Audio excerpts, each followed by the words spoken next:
tarde, tudo bem? Boa tarde. Faltando 5 jogos para o fim do Campeonato Brasileiro, queria saber a tua avaliação em relação a isso, o que você espera desse Fluminense e de que maneira a diretoria, você também, enfim, todo o grupo que está envolvido com o clube tenta, de uma certa forma, blindar esse time que vive esse momento tão difícil no campeonato para sair da zona de rebaixamento. E como é que você avalia essa questão do Marcão? Assim, independente do resultado contra o CSA, independente dos próximos resultados, você garante o Marcão no cargo? Sim, boa tarde a todos. Primeiramente, deixar bem claro que o resultado de uma equipe de futebol ele não se traduz única e simplesmente por um único fator, né? O Fluminense já há alguns anos, não muitos, mas alguns poucos anos, vem passando por uma situação difícil, especialmente em gestões passadas, em questões financeiras, que, obviamente, resultam numa dificuldade de você melhorar a sua performance em resultado de campo, né? E por que digo isso? Talvez vocês não se lembrem, mas, por exemplo, no ano passado, nas últimas 10 rodadas do campeonato, quando faltavam 10 rodadas para acabar a competição, nós não estávamos aqui, eu era, naquele momento, apenas um torcedor. Nas últimas 10 rodadas, o clube fez 5 pontos. Quando faltavam 10 rodadas para acabar o campeonato de 2018, o Fluminense tinha 40 pontos, fez 2 pontos em 27 disputados, ficou, salvo engano, 8 ou 9 jogos sem fazer gols, e na última rodada venceu o América de Minas no Maracanã, e se não tivesse vencido aquele jogo, curiosamente, teria caído, mas ficou em 12º, porque o campeonato teve uma linha de corte baixa, né? Isso passa por uma série de questões, não só o Fluminense vive esse momento, né? Eu falo aqui para você como presidente do clube, mas outros grandes clubes, como o Cruzeiro, como o Botafogo, passam pela mesma situação, e você pode avaliar que o campeonato, em razão de tudo que a gente já falou aqui sobre a diferença de investimento que existe hoje em dia no futebol brasileiro, enfim, há um grande bloco de clubes que passam por dificuldades financeiras, e isso, obviamente, reflete na questão da tua folha salarial, na maneira que você contrata. Enfim, o Fluminense hoje tem um elenco que já não é de hoje, em razão das dificuldades financeiras do clube, jogadores com contratos curtos, jogadores que vieram por empréstimo, né?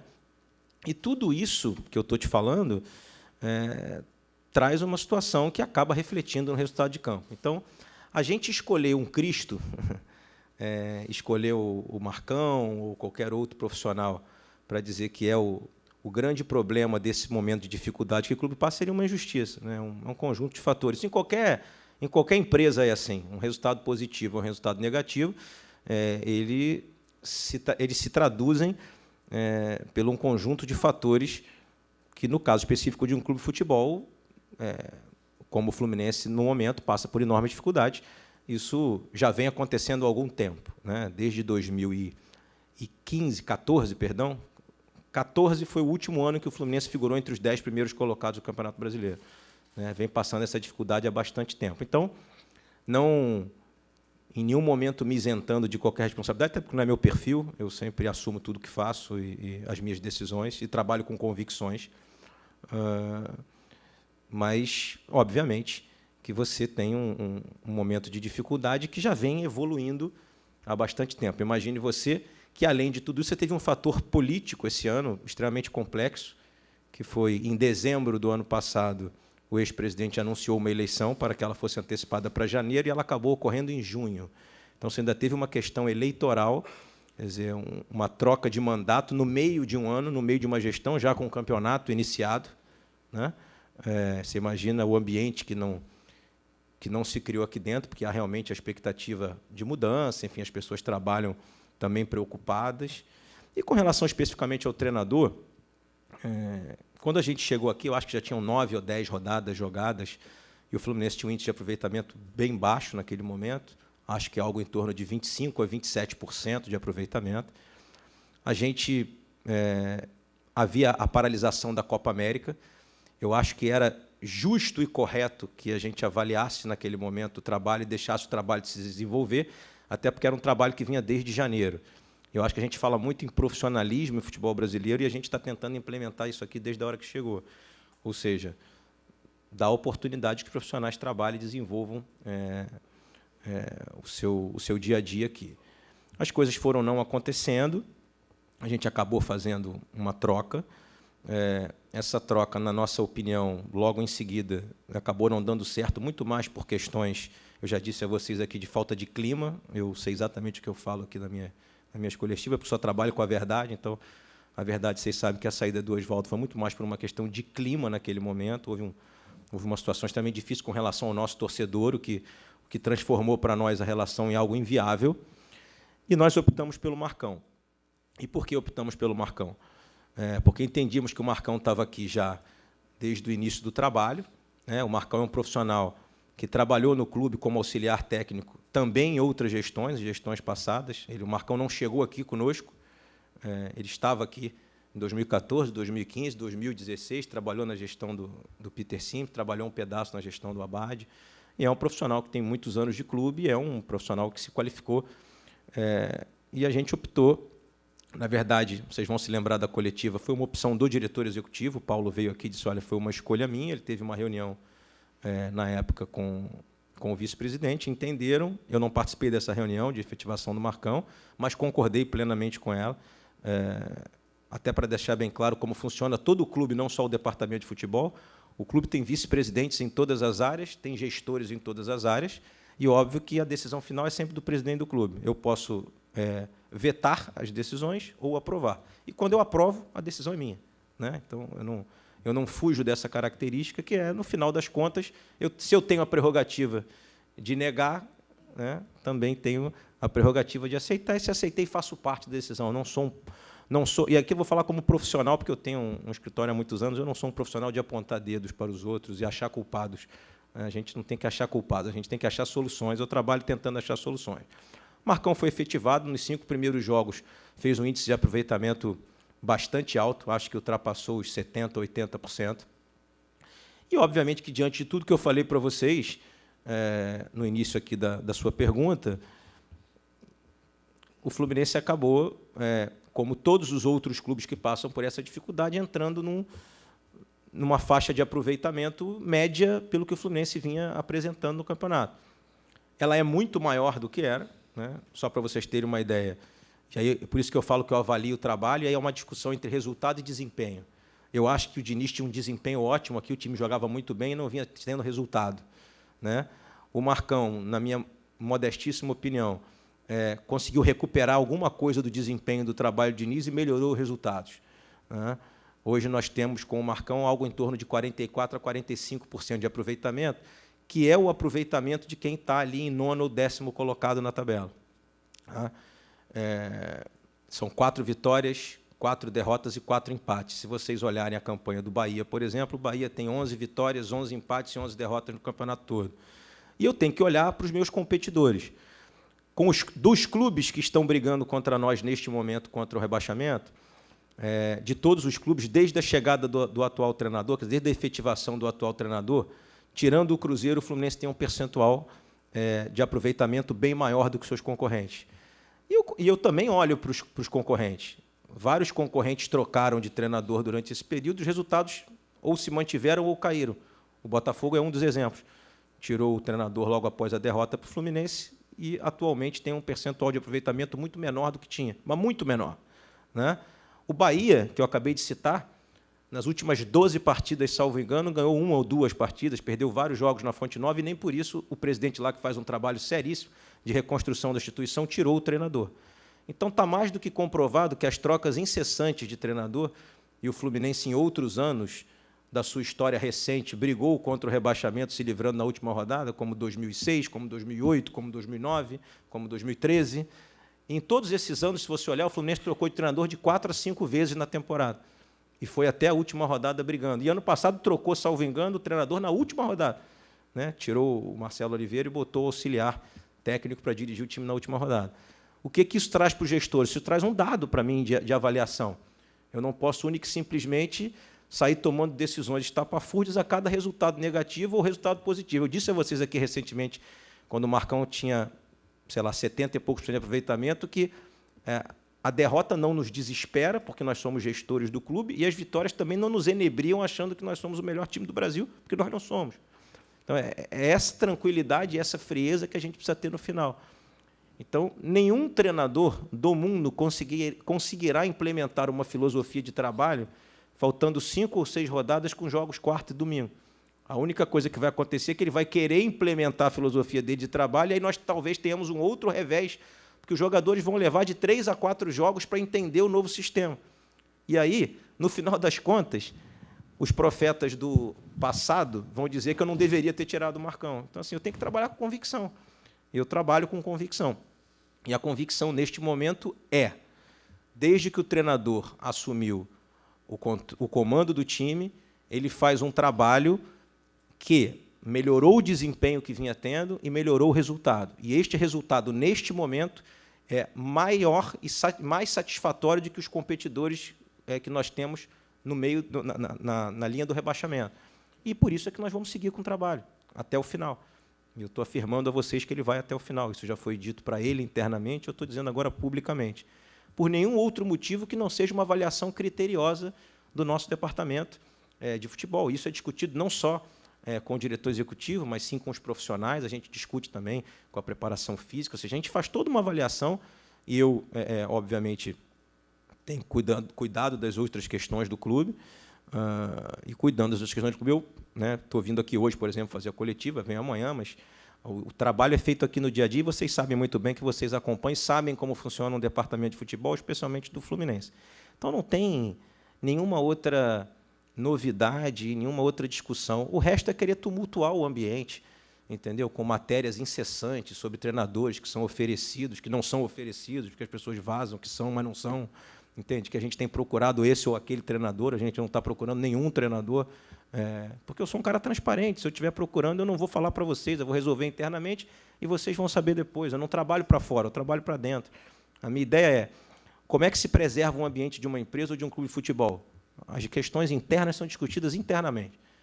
E, quando elas viram uma decisão única da instituição, elas são colocadas para fora. Nós não podemos politizar a nossa gestão. A política ocorre até a data que termina a eleição. Terminada a eleição é gestão, é trabalho de reconstrução de um clube que, quando a gente chegou em junho, tinha 3 meses de salário em atraso, mais o 13º de 18, mais o Profut entrando em colapso, a gente perderia o Profut, mais uma série de penhoras diárias nas contas que seguem. Então, assim, se as pessoas acham que a gente vai reconstruir uma instituição mais do que centenária em 5 meses, nós não vamos.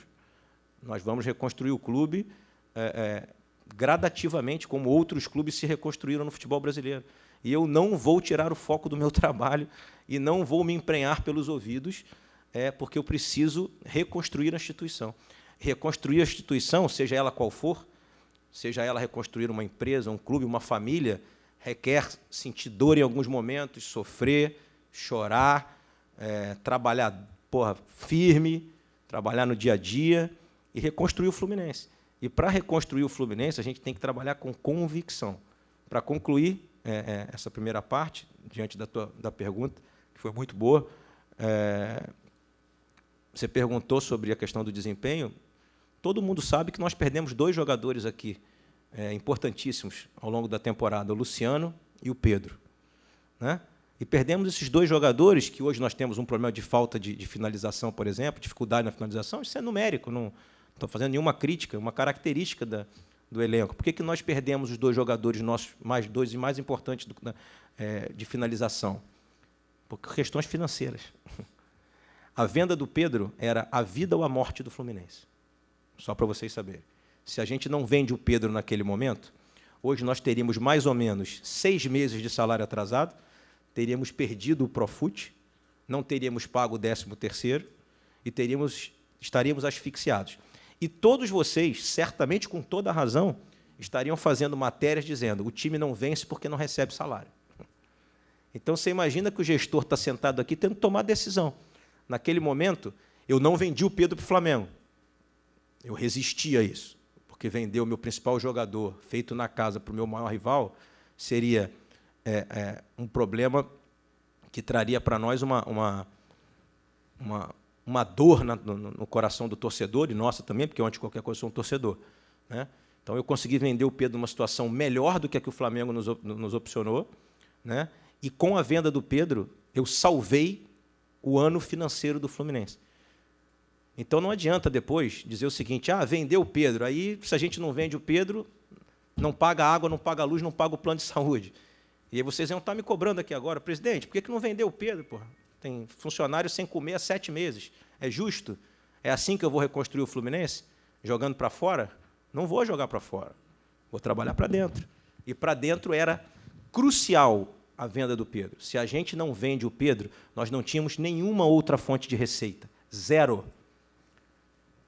Eu tenho um contrato assinado com a televisão até 2024, ou seja, a minha gestão acaba em 2022, né? Se eu não seguir lá na frente. E isso pode acontecer. O contrato está assinado até 2024 e todas as receitas do contrato estão antecipadas por dívidas contraídas na gestão anterior ou por penhoras de dívidas das gestões anteriores. Então, eu não tenho R$1 de televisão para receber, R$1. Não tem 100 mil, 200 mil, é R$1.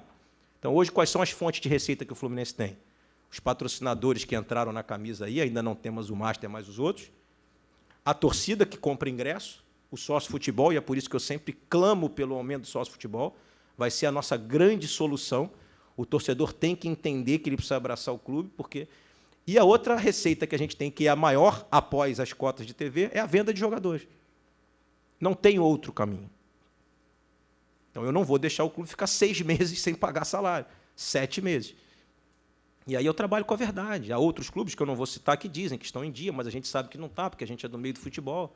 Há outros que estão pagando só uma parte, não estão pagando a outra. Nós já estamos em dificuldade de novo, vocês podem ver, né? Eu paguei 6 meses de salário em 5 meses de gestão. 6 em 5. Então, na verdade, em tese, eu estou em dia, mas os funcionários não estão em dia. E você acha que isso não fere o nosso dia a dia? Você saber que vê que os funcionários chegam aqui às 7 da manhã, trabalham para caramba, que todo mundo está trabalhando, está tentando sair dessa situação junto, e que já agora estamos fazendo novamente o 2º mês sem o pagamento do salário. Estamos nos esforçando, acreditamos que aí em até 15 dias vamos solucionar mais um mês, mas isso tudo interfere no resultado de um clube de futebol, né? O campo é a ponta do iceberg, né? E por que eu sempre defendo aqui o grupo? Porque eu estou lá no dia a dia, eu participo de todas as viagens, eu vou a todos os jogos e vejo que o grupo se esforça, que o grupo luta, que os profissionais do futebol trabalham com afinco, e os resultados, infelizmente, até o momento, não aconteceram do jeito que a gente queria. Mas posso afirmar a vocês que, diante de todo o trabalho que a gente está fazendo aqui, nós temos certeza internamente que nós vamos sair dessa. Certeza internamente, certeza. Podem ter certeza disso. Nós estamos trabalhando com a consciência de que estamos fazendo o máximo que a gente pode e o melhor possível que o Fluminense merece nesse momento. Presidente, boa tarde, tudo bem? Tudo bem. Inegavelmente, a questão do Celso Barros, né? Como é que está a relação sua com o presidente do clube, com o vice-geral do Fluminense? Vamos lá. Eu ontem tive uma conversa longa com ele. Nós conversamos por cerca de 3 a 4 horas sobre os episódios que antecederam essa conversa. Primeiramente, dizer a vocês que eu não vim a público falar essa questão em nenhum momento, justamente pelo que eu acabei de dizer aqui. Nós precisamos de estabilidade nesse momento. E o clube já tem uma série de instabilidades que interferem no nosso resultado.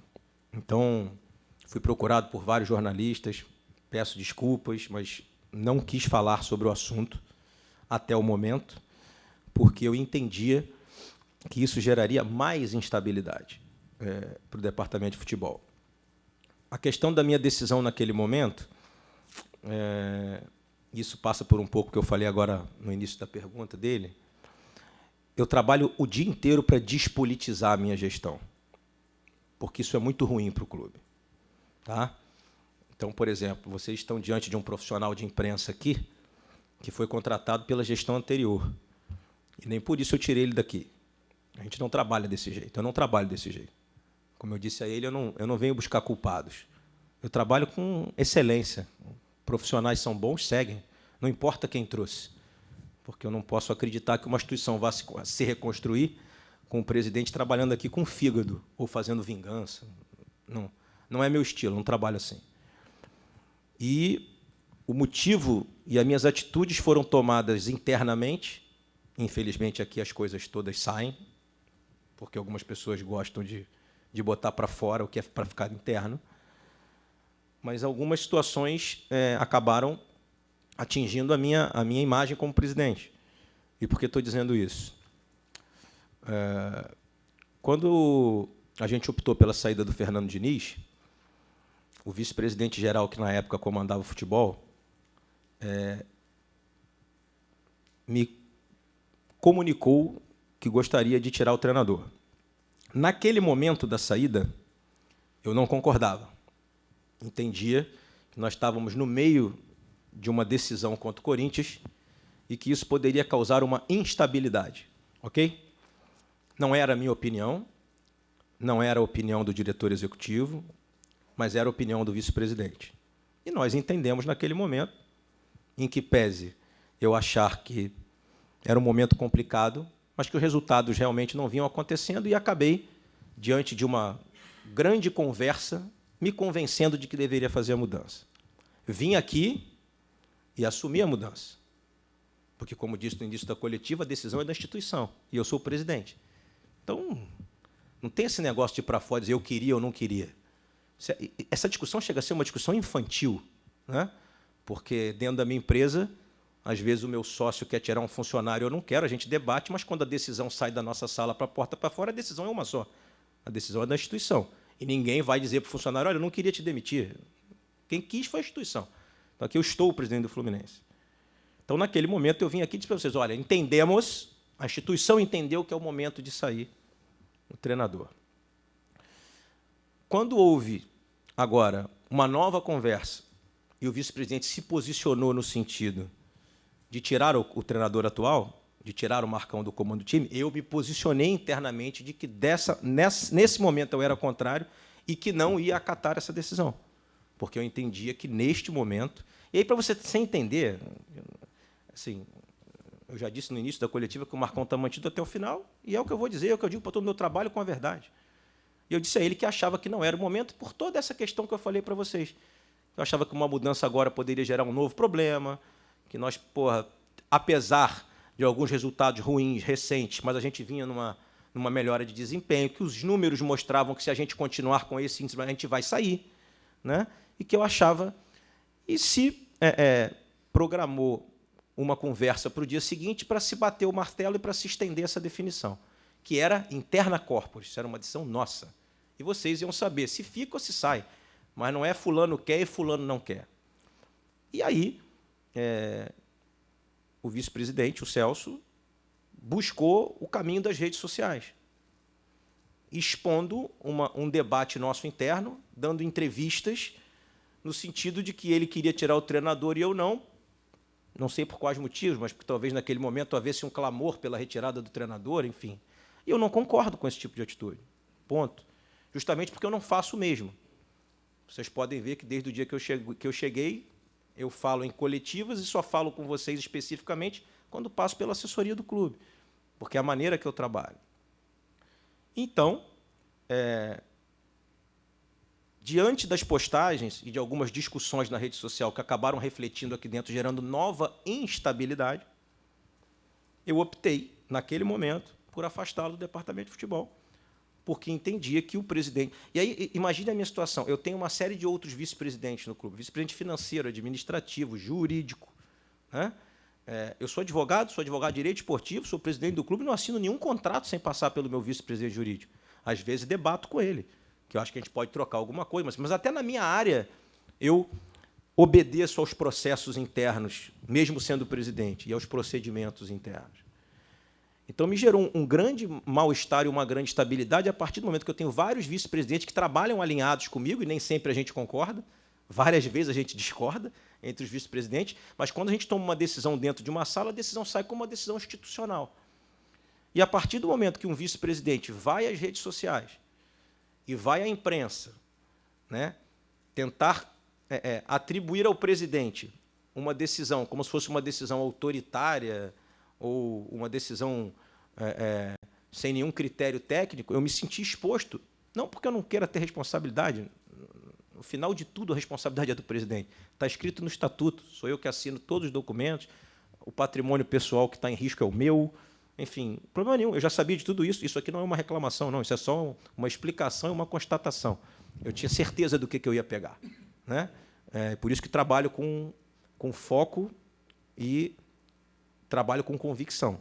E, diante da convicção que eu tinha naquele momento, eu achei que a atitude de jogar para o lado de fora as coisas internas gerou mais instabilidade no ambiente.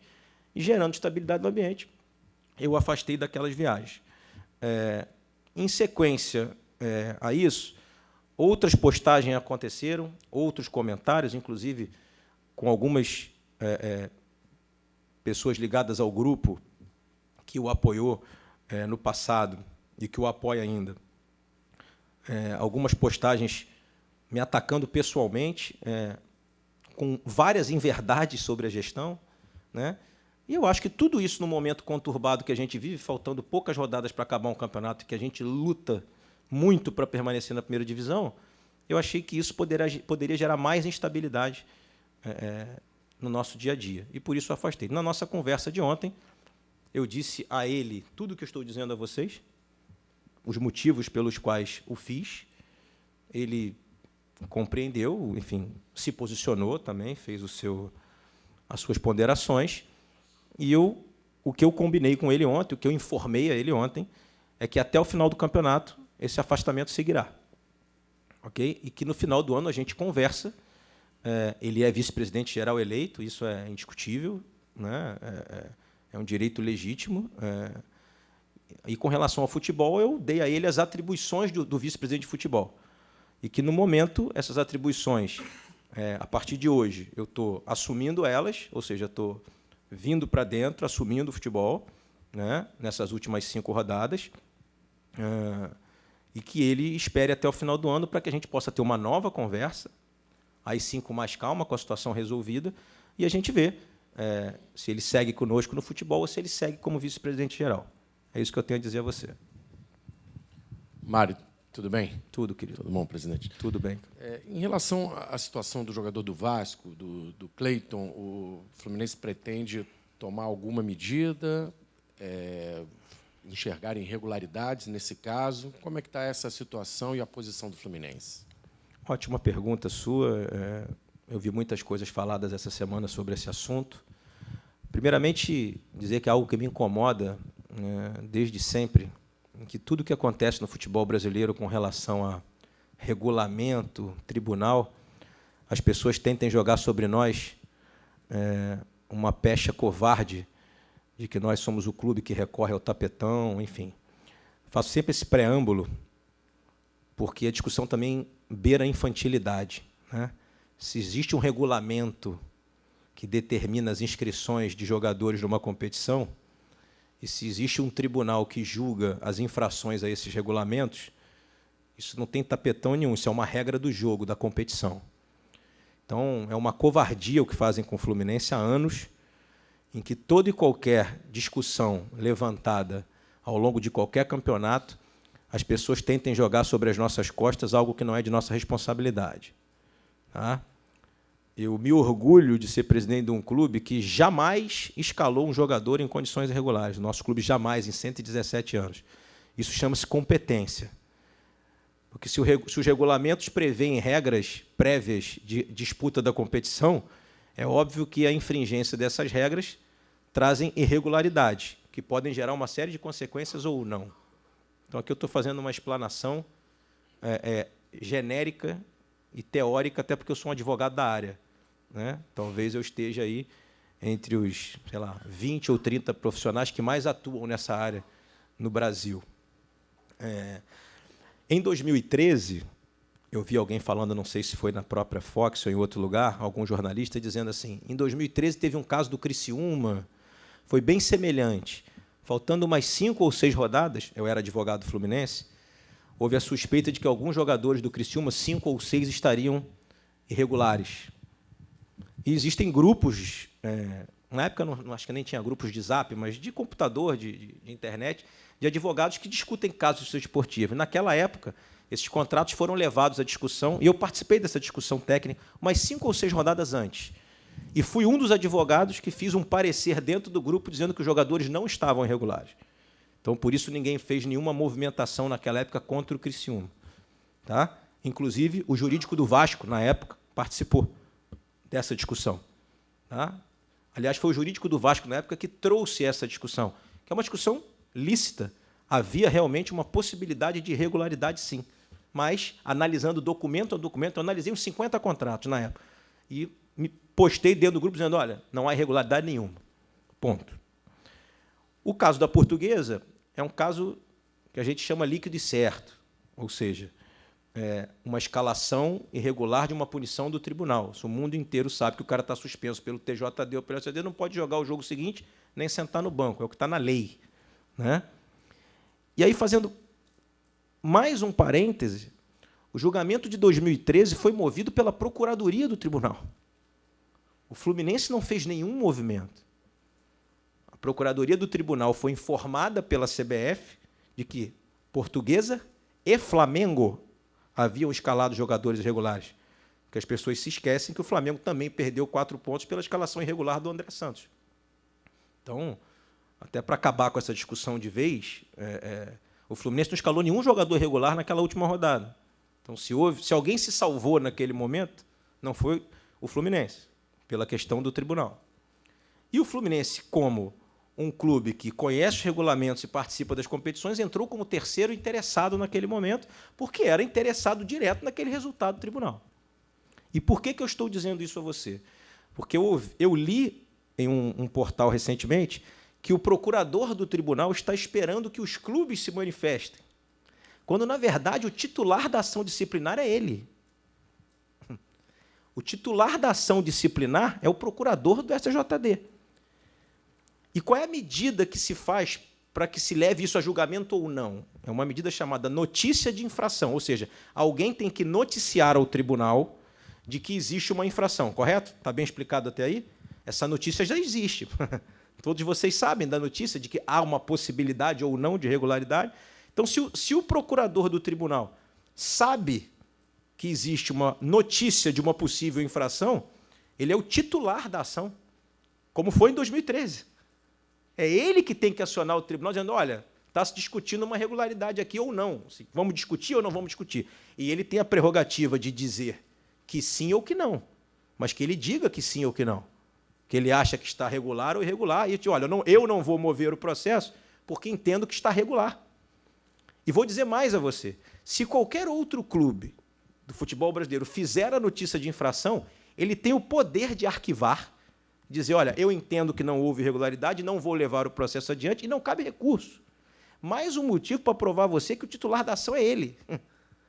Porque só ele pode levar adiante. Não sei se estou me fazendo entender juridicamente. Então, assim, e aí já se começa a especular de que há um grupo. Não há grupo nenhum. Assim, a notícia é fato público e notório. Né? Esses casos de inscrição são muito diferentes, até para deixar bem claros a vocês.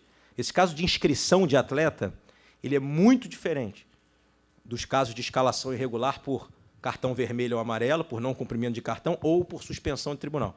Nos últimos anos, aí eu falo como um profissional que atua na área, o STJD tem rejeitado muitos casos de inscrição. Por quê? Porque há muita confusão no momento das inscrições, especialmente este ano, em que a CBF implementou um novo sistema de inscrição. É o primeiro ano em que se limita as inscrições. Enfim, antigamente, até ano passado, era um sistema diferente. Né? Então, sempre que o tribunal leva a julgamento algum caso como esse, de problemas de inscrição de atletas, há sempre um cuidado maior, e às vezes até o tribunal não coloca no artigo de perda de pontos, coloca no 191, que é o descumprimento de regulamento, enfim, que a pena apenas com multa pecuniária, ok? Desde que se comprove que o clube realmente errou ou não foi induzido a erro.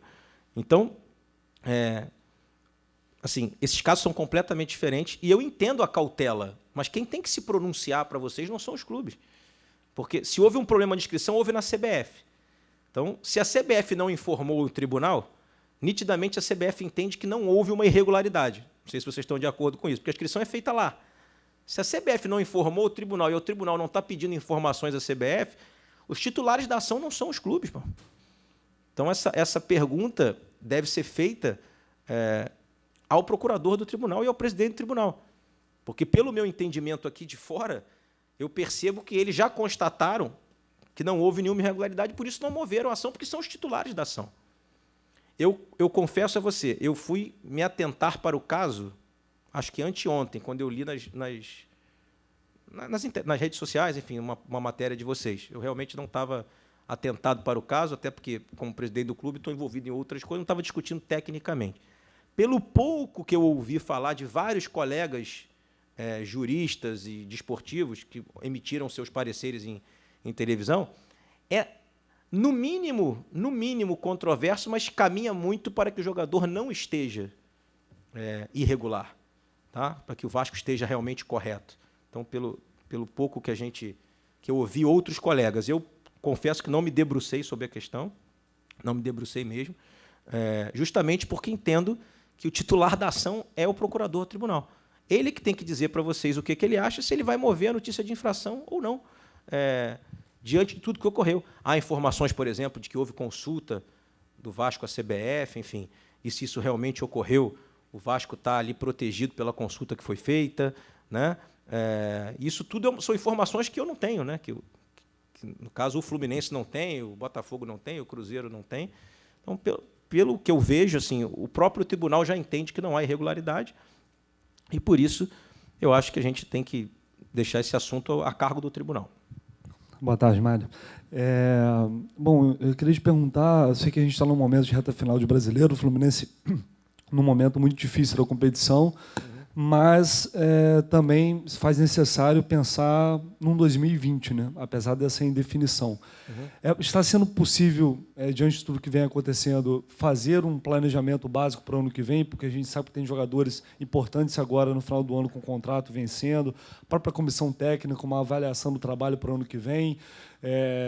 A gente sabe que, quando o Celso ainda estava no comando, ele admitiu que chegou a fazer contato com outros treinadores, incluindo o Ariel Roland.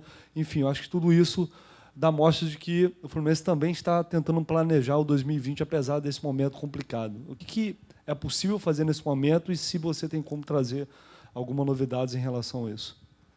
Bom, vamos lá. Eu disse aqui para você no início que nós não estávamos buscando mudar o treinador no meio do caminho. Né? Na verdade, não foram feitos contatos. Algumas pessoas ofereceram alguns treinadores nesse período. E aí, infelizmente, as pessoas oferecem e alguns veículos gostam de publicar, enfim, para ganhar clique e uma série de coisas. Mas se a gente está lutando contra um rebaixamento, se a gente está na zona de rebaixamento, e isso implica numa série de coisas para o ano que vem, é óbvio que a gente precisa definir a nossa situação para planejar. Né? Este é o primeiro ano em que um rebaixamento diminuirá a cota de TV, o que nunca aconteceu nos anos anteriores. Então, não sei se vocês sabem disso, mas fiquem sabendo agora. Este é o primeiro ano que não tem aquilo que a gente chama de cláusula para queda, ou seja, o clube cai e mantém com as suas receitas, mesmo jogando a Série B. Então, você há de convir que a gente precisa esperar um pouco mais para começar a discutir certas coisas. Né? Porque você imagina, se eu acabo de relatar para vocês que nós temos todas as nossas receitas empenhadas em dívidas do passado, e um dado que eu não dei a vocês, mas mesmo com tudo isso, porque as pessoas falam de penhora, né? Mas a penhora é de uma dívida que existe. Então, assim, quando se penhora e se tira o dinheiro do clube, pelo menos se paga um pedaço de uma dívida. Então, só para vocês saberem, além dos 6 meses de salário que a gente quitou, nesses primeiros 5 meses, a gente já pagou 24 milhões de reais de dívida. 24 milhões de reais. 12 milhões deles em penhoras, que foram efetivadas e eu não consegui recuperar o dinheiro e deixei lá, e 12 milhões de reais que a gente foi lá e pagou. Um deles eu relatei para vocês aqui, que foi a guia que a gente tirou para acabar com aquele processo da Procuradoria-Geral. Então, você imagina, nós temos um montante de 700 milhões de reais de dívida, dos quais 200 não são parcelados, 200 milhões me penhoram todos os dias, e eu já consegui pagar, em 5 meses, mais de 10% desses 200 milhões. Né? Então, que é um agradecimento que eu faço aqui público a todos os meus vice-presidentes, né, em especial ao meu vice-presidente financeiro, meu vice-presidente jurídico, que, em que pesem serem não remunerados, serem estatutários como eu, vão ao clube 4 vezes por semana, dão expediente lá, ajudando a equipe. Assim, o Fluminense precisa disso nesse momento, de que não só os profissionais remunerados estejam lá, mas também os abnegados como nós. Quem acompanha meu dia a dia lá sabe que a minha média de sair do clube é 10, 11 da noite, dos vice-presidentes também, porque a única maneira que a gente tem de salvar o Fluminense é a gente fazer a gestão dia a dia. A gente faz gestão dia a dia. Então, com todas as dificuldades, a gente já conseguiu pagar 24 milhões de reais de dívida e 6 meses de salário, entre outras coisas que talvez as pessoas achem que sejam menores, mas o Fluminense perdeu no último ano da gestão anterior 1.500 sócios pagantes em dia por causa dos problemas da sede social, né? Você imagina um clube que tem uma sede social que não tinha piscina há um ano, né? Então a gente conseguiu botar novamente para funcionar. Enfim, tem vários sócios entrando novamente, tricolores que moram nas redondezas, que frequentam o clube no final de semana. Enfim, esse é um dos motivos também que a gente voltou a treinar nas Laranjeiras, para poder atrair mais gente, para que possa pagar o clube. Mas a gente não... Óbvio que a gente tem conversas preliminares sobre 2020, mas a gente precisa ter um cenário definido para saber com que receita a gente vai trabalhar, né? Aonde a gente vai buscar, e por isso que, mais uma vez, utilizando a sua pergunta, eu clamo pela nossa campanha, o nosso programa de sócio-futebol. Assim. Eu tive lá no jogo contra o Inter, e nós chegamos lá uns 2 dias antes, né, porque fizemos a viagem direto, e eu saí para almoçar num dia, peguei um taxista, e ele era torcedor do Inter. Eu comecei a conversar com ele, e ele me falou que era sócio do Inter, sei lá, 5 anos. E eu perguntei os motivos pelos quais ele era sócio do Inter. Ele falou: cara, eu vou ao jogo muito raramente, mas eu entendo que é esse valor que eu e os colorados lá, nós todos pagamos, que faz com que o Inter possa montar os seus times de futebol. Eu não sei quantos sócios o Inter tem hoje, mas acho que mais de 100 mil sócios em dia. Ele me disse, inclusive, que o estádio é menor que a quantidade de sócios, e que todo jogo ele recebe uma ligação de um call center, perguntando se ele vai ao jogo ou não, para que o ingresso dele possa ser vendido para outra pessoa. Ao nível que os caras chegaram. Eles trabalham isso há muito mais tempo que a gente, estão muito na nossa frente, mas eu sonho com isso todos os dias, de que a gente possa ter um Fluminense assim, né? Um torcedor engajado, e que ele possa ser uma fonte de receita nossa fixa, tão importante quanto a cota de televisão, a venda de jogadores, porque é isso realmente, para os clubes de menor faturamento, é isso que vai nos colocar mais próximos dos outros. Mas, para finalizar a resposta, eu só começo a pensar definitivamente em 2020 a hora que a gente tiver a nossa situação definida. Boa tarde, Mário. Boa tarde, falando ainda sobre o futuro do clube, que você já começou a tocar aí, eu queria que você falasse um pouco, por favor, sobre o clube empresa, qual é a posição do Fluminense, a expectativa é que seja votado nas próximas semanas, né? Uhum. O que o Fluminense pensa a respeito disso, desse projeto, Uhum. e também sobre penhoras. Há um esforço do clube para entrar em acordos, só que depois dos acordos é preciso tirar o dinheiro para poder pagar. Sim. Então, como que o clube consegue tratar isso para que as penhoras não sejam, para que os acordos não sejam desrespeitados, gerem novas penhoras e dívidas maiores ainda? Tá, vou começar pela pergunta das penhoras, depois eu volto no clube empresa. Sobre as penhoras, eu acabei de dizer a vocês que a gente faz uma gestão diária. E o que é essa gestão diária? A gente já fez alguns acordos, e o que a gente tem pedido aos credores é que os valores sejam parcelados ao longo da nossa gestão, com valores pequenos, porque se a gente tiver 10, 20 acordos com valor de parcela muito alto, é matemática, nós não vamos conseguir cumprir. Mas, além disso, óbvio que nós temos as intercorrências. Às vezes, há uma dificuldade de quitar uma parcela. E o que a gente faz? E o que é a gestão diária? É minimamente ser digno e ligar para o credor e dizer: olha, eu vou atrasar essa, mas vai levar mais uns 10, 15 dias. Poxa, não me executa não, porque você sabe o esforço que eu estou fazendo. E só essa postura de dignidade, de ligar na véspera, de pedir a clemência do credor, tem tido um resultado de 100%. Eu posso afirmar a vocês que todos os nossos acordos estão cumpridos desde que eu cheguei, mas que durante esse período, algumas vezes a gente atrasou sim, e nenhum credor nos executou, porque a gente sempre ligou, sempre antecipou e sempre disse o porquê estava atrasando.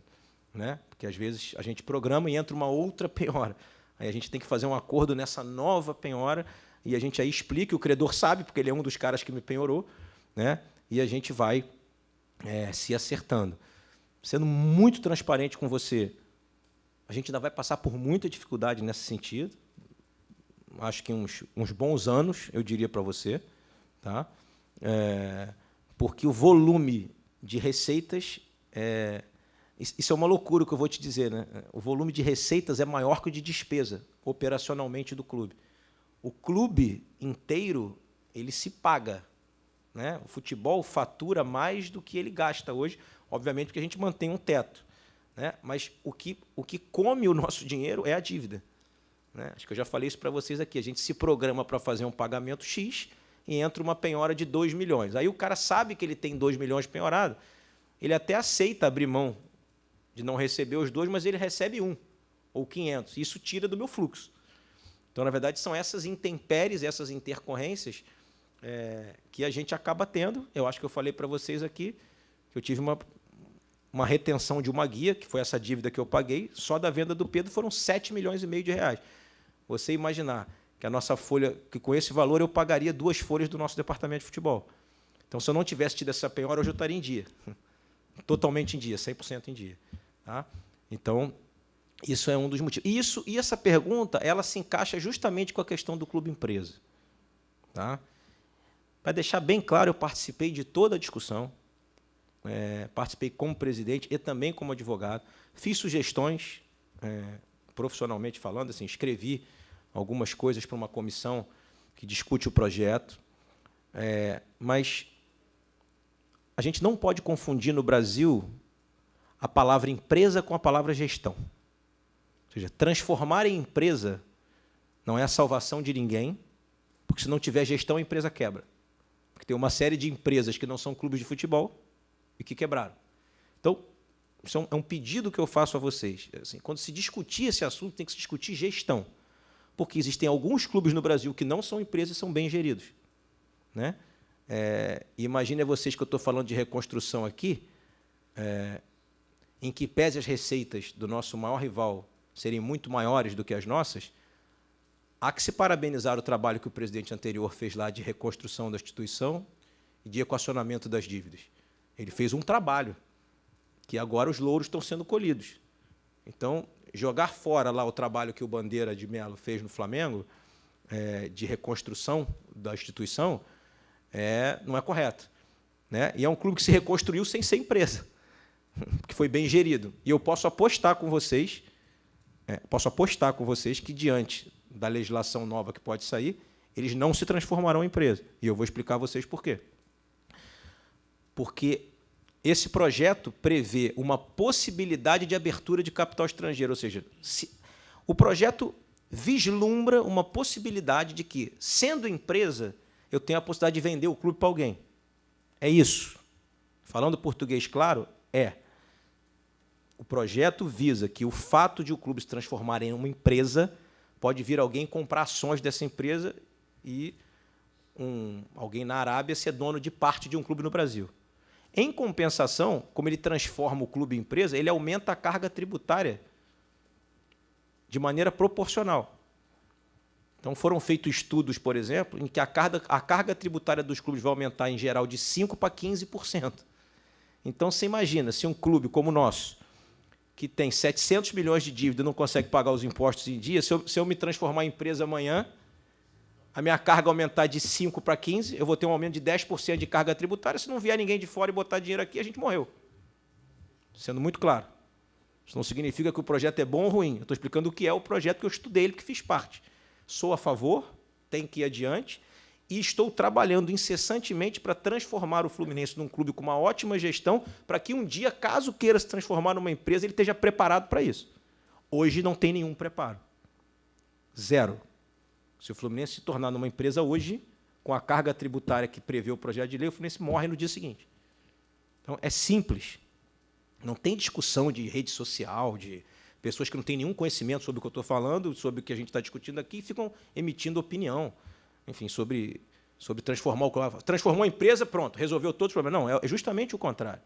Você só pode... E eu desafio a vocês a ir perguntar se o Flamengo vai se transformar em empresa, se o Bahia vai se transformar em empresa.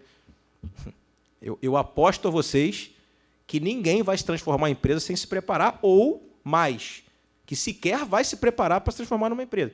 Porque sendo bem gerido, sendo gerido como uma empresa sem ser uma empresa, você gasta muito menos dinheiro.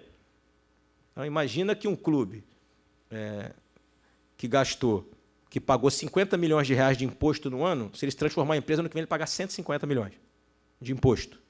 Com o argumento de que me transformei em empresa. Porque pode vir um investidor e botar dinheiro aqui de fora.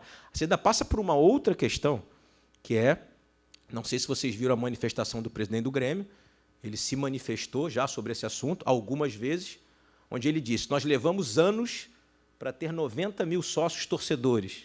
Ou seja, o Grêmio tem 90 mil sócios torcedores. Como é que eu digo para essas 90 mil pessoas que pagam em dia e me dão uma receita de 70, 80 milhões por ano, que agora eles não têm mais nenhuma relevância e que eu vou entregar na mão de um investidor e que o cara vai vir aqui fazer um projeto, se der certo ele segue, senão ele vai embora. Que é, por exemplo, o caso do Bahia. O Bahia teve um exemplo há 20 anos atrás de se transformar em SA, como Vitória também, e foi mal sucedido. O que eu ouvi de pessoas ligadas ao Bahia é que a conta ficou para nós. Até hoje tem uma ação contra o banco que foi lá e, na hora que deu errado, tirou o dinheiro. Então, assim, o projeto é bom, desde que os clubes estejam preparados e queiram se transformar em empresa. Ainda vai passar por conselho deliberativo, enfim, uma série de situações.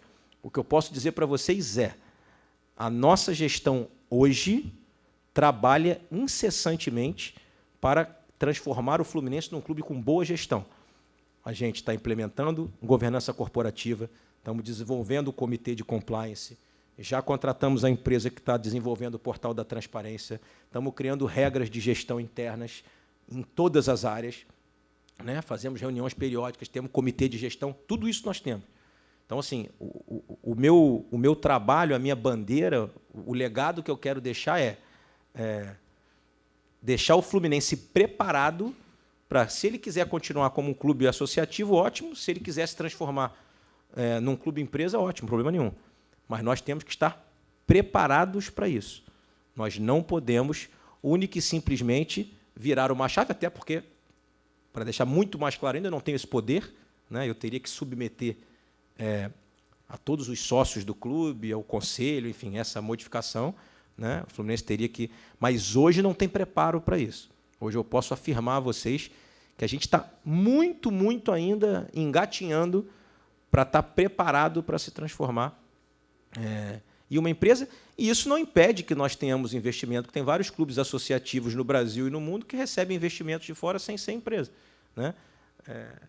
A discussão é simples, acho que eu consegui explicar minimamente para vocês, mas peço encarecidamente que não se saia nenhuma notícia dizendo que eu sou contra o projeto ou contra a modificação, até porque ele não é obrigatório, ele é facultativo, e eu vou dizer para vocês o que eu acho. Eu acho que os clubes de menor porte do Brasil, os clubes que não têm torcida, enfim, esses vão se transformar em empresa rapidamente, porque vai vir alguém, e aí tem 10 sócios lá, discute, e vai se transformar. Se é um clube que não tiver dívida e for administrado por uma empresa, ok, aí são esses clubes que mudam de nome, enfim. Eu acho que esses vão se transformar rapidamente.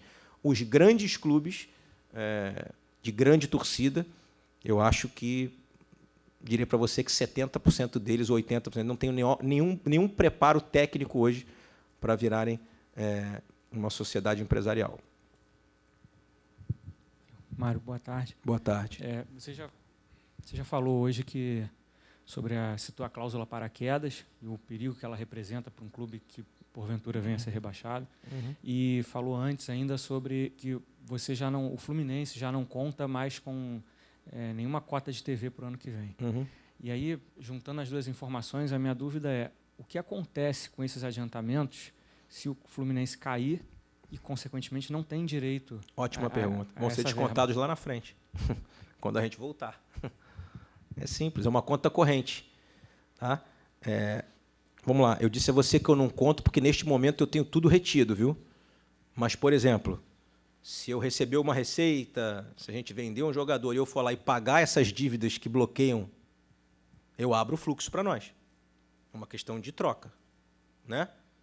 Por exemplo, eu tenho 10 processos que hoje penhoram, né, as cotas da Globo. Se eu chegar lá e fizer um acordo nesses 10 processos por 60% do valor, se eu tiver um dinheiro na mão, exemplo, vendi um jogador, peguei dinheiro, cheguei lá para o credor e falei, olha, eu te devo 10 milhões, eu quero pagar 6 amanhã à vista. Você me dá desconto de 4, recebe e vai embora. Essa penhora cai, eu abro o fluxo, aí a Globo volta a me pagar.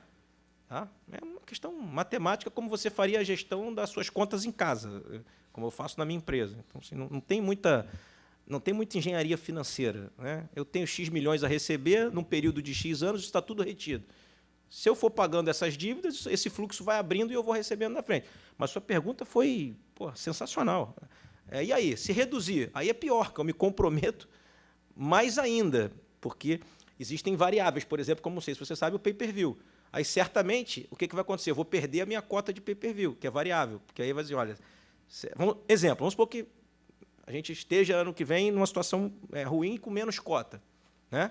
Mas a nossa torcida compre pay-per-view para caramba e ajude o clube nesse sentido, porque quanto mais a torcida contra pay-per-view, aumenta a cota. Aí aumenta a minha cota de pay-per-view. A conta corrente vai fazer uma conta. Você tem menos do fixo, tem mais, eu vou tirar do pay-per-view, eu vou perder uma outra receita. Entende? É essa situação que a gente vive, só para você entender. Vamos lá, Mário, boa tarde. Aqui, você falou do Portal da Transparência, que tem uma empresa que está contratada já para trocar isso para frente. Deixa eu só fazer, só Claro, concluir claro. o que ele responder. E aí, cara, é por isso que a gente tem que ter muito cuidado nas decisões de gestão.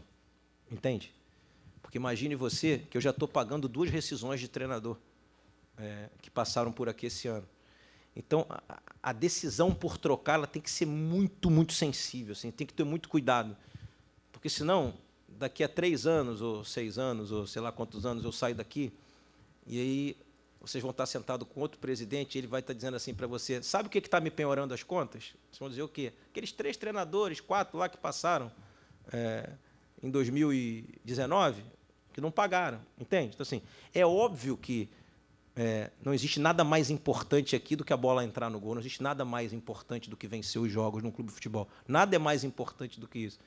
Mas a decisão não pode ser única e simplesmente com o fígado e olhando o resultado do jogo, entende? Assim, eu recebo análise de desempenho de todos os jogos nossos, voltando na primeira pergunta dele lá. Assim, eu recebo todas as do GPS, de tudo. Eu recebo, levo para casa, leio, tem relatórios. Assim, a gente vem desempenhando dentro do campo, assim, com mais desarmes, mais passes certos, mais posse de bola, mais finalização a gol. Enfim, o resto que pode é o treinador entrar lá e meter o gol de cabeça. Mas, assim, a gente vem fazendo, a gente vem acompanhando o trabalho, né? E aí a decisão ela não pode ser uma decisão sem critério. Assim. Perdeu 3 jogos, tira. Ganhou 3 jogos, ele é o máximo. Ela não pode ser assim. Ela tem que ser sólida, porque, além de tudo, eu tenho um quesito financeiro, né? Que quem paga a conta é a instituição, né? Assim, no final das contas, né, o dinheiro não sai do meu bolso para pagar, sai do bolso da instituição. Então, assim, até nisso a gente tem que tomar cuidado, né, para a gente não transformar uma nova bola de neve dentro da bola de neve que já existe, fazer uma bola de neve nossa, né? É isso. Desculpa, Pedro. Perdão. Não, tranquilo. Obrigado pelo esclarecimento, inclusive. O Portal da Transparência, você vinha falando que uma empresa já está sendo contratada para fazê-lo. Uhum. A preocupação também de muitos torcedores do que querem se associar, aonde vai o dinheiro, isso é uma pergunta recorrente que a gente recebe. E também o lançamento do back-office, também do balanço do clube também. Como é que você está lidando com isso? O compliance já está em cima. Quando que você pretende apresentar, de repente, um plano de financeiro, de lançamento dessas contas, para que realmente cada centro de custo tenha o seu raio-x certinho para saber onde é que está indo o dinheiro do clube? Então, vamos lá. O trabalho de identificação já vem sendo feito. Nós já identificamos muitas coisas. Muitas. Aonde o dinheiro vai pelo ralo, os problemas. Isso tudo já está sendo identificado. Só que aí nós enfrentamos algumas dificuldades, né? Nós temos um mandato de 6 meses tampão. Então, nós não temos um conselho deliberativo. A auditoria que estava contratada já era uma auditoria que não é a nossa auditoria. Nós estamos programando a contratação de uma auditoria Big Four a partir de janeiro. Já estamos negociando para estudar essas contas. Esse balancete que foi agora discutido e publicado, sempre politicamente, ele é um balancete que se reflete a acréscimos previstos nos contratos assinados pela gestão anterior. Né? O resultado do balancete é dos 6 meses antes da nossa chegada. Então, assim, e não estou fazendo nenhuma crítica, não. Vou dar um exemplo. Os valores aumentam porque o contrato do jogador é longo e aumenta. né? Então, existe esse aumento, né? A questão do back-office é uma outra coisa que a gente está tentando desvendar, e eu falava isso na época da eleição, eu sempre tomava cuidado quando eu falava disso, para não ser leviano, porque ele está se falando de PJ. Ah, PJ, PJ, PJ. O contrato de imagem do atleta profissional é uma PJ. Então, a primeira coisa que eu estou tentando esmiuçar é saber se dentro daquele valor global do ano de PJs não tem jogador de futebol, por exemplo. Porque se a gente separar o centro de custo, a gente vai ver que grande parte ali não são os funcionários do clube, entendeu? A pessoa diz assim, gasta 30 milhões com PJ, mas sim, quem são as PJs? Aqui no departamento de futebol tem profissionais que não são jogadores que recebem PJ, com remunerações altas de futebol, mas que também não têm os encargos. Então, assim, sair dizendo para fazer política, para botar em blog, não tem lógica sem olhar os números. Então, nós estamos entrando nos números justamente para a gente não ser injusto. Porque eu posso garantir a vocês que muitas coisas que são ditas não são verdadeiras, porque as pessoas olham o número do balanço sem ter a menor capacidade de avaliar um balanço. Eu, por exemplo, não tenho capacidade de avaliar um balanço, eu sou um advogado, não sou um especialista em avaliação. Tem uma equipe que hoje avalia o balanço, que você falou, uma equipe financeira, que a gente vai apresentar um trabalho, mas a gente está justamente depurando as contas para entender. Existe uma coisa que a gente descobriu lá, assim, existem setores do clube que usam água e não pagam a conta de água, entendeu? Você vai perguntar por quê? Porque não é dividido, não é por nenhuma má intenção. Mas, quando se fala de custo, todo mundo usa água. Mas, na hora de cobrar a conta de água, tem 2 ou 3 setores do clube. Não. A maior parte da água a gente nunca usou, então a gente nunca pagou a água. Entende? Assim, a gente já entrou na questão do estacionamento, que a gente, né, já identificou uma situação que havia uma receita muito mais baixa, só para você saber, desde que a gente assumiu, o estacionamento está faturando 10 vezes mais do que faturava, porque é um dia a dia difícil, assim, né, porque muita gente parava o carro lá sem pagar, né? A gente agora, quando reinaugurou a piscina, descobriu que as grades que estavam lá alugadas há um ano tinham um aluguel mensal caríssimo, que se eu tivesse comprado as grades era 10 vezes mais barato que o aluguel, e as grades podiam ficar lá para a gente usar para outros eventos. Assim, tudo isso a gente vai.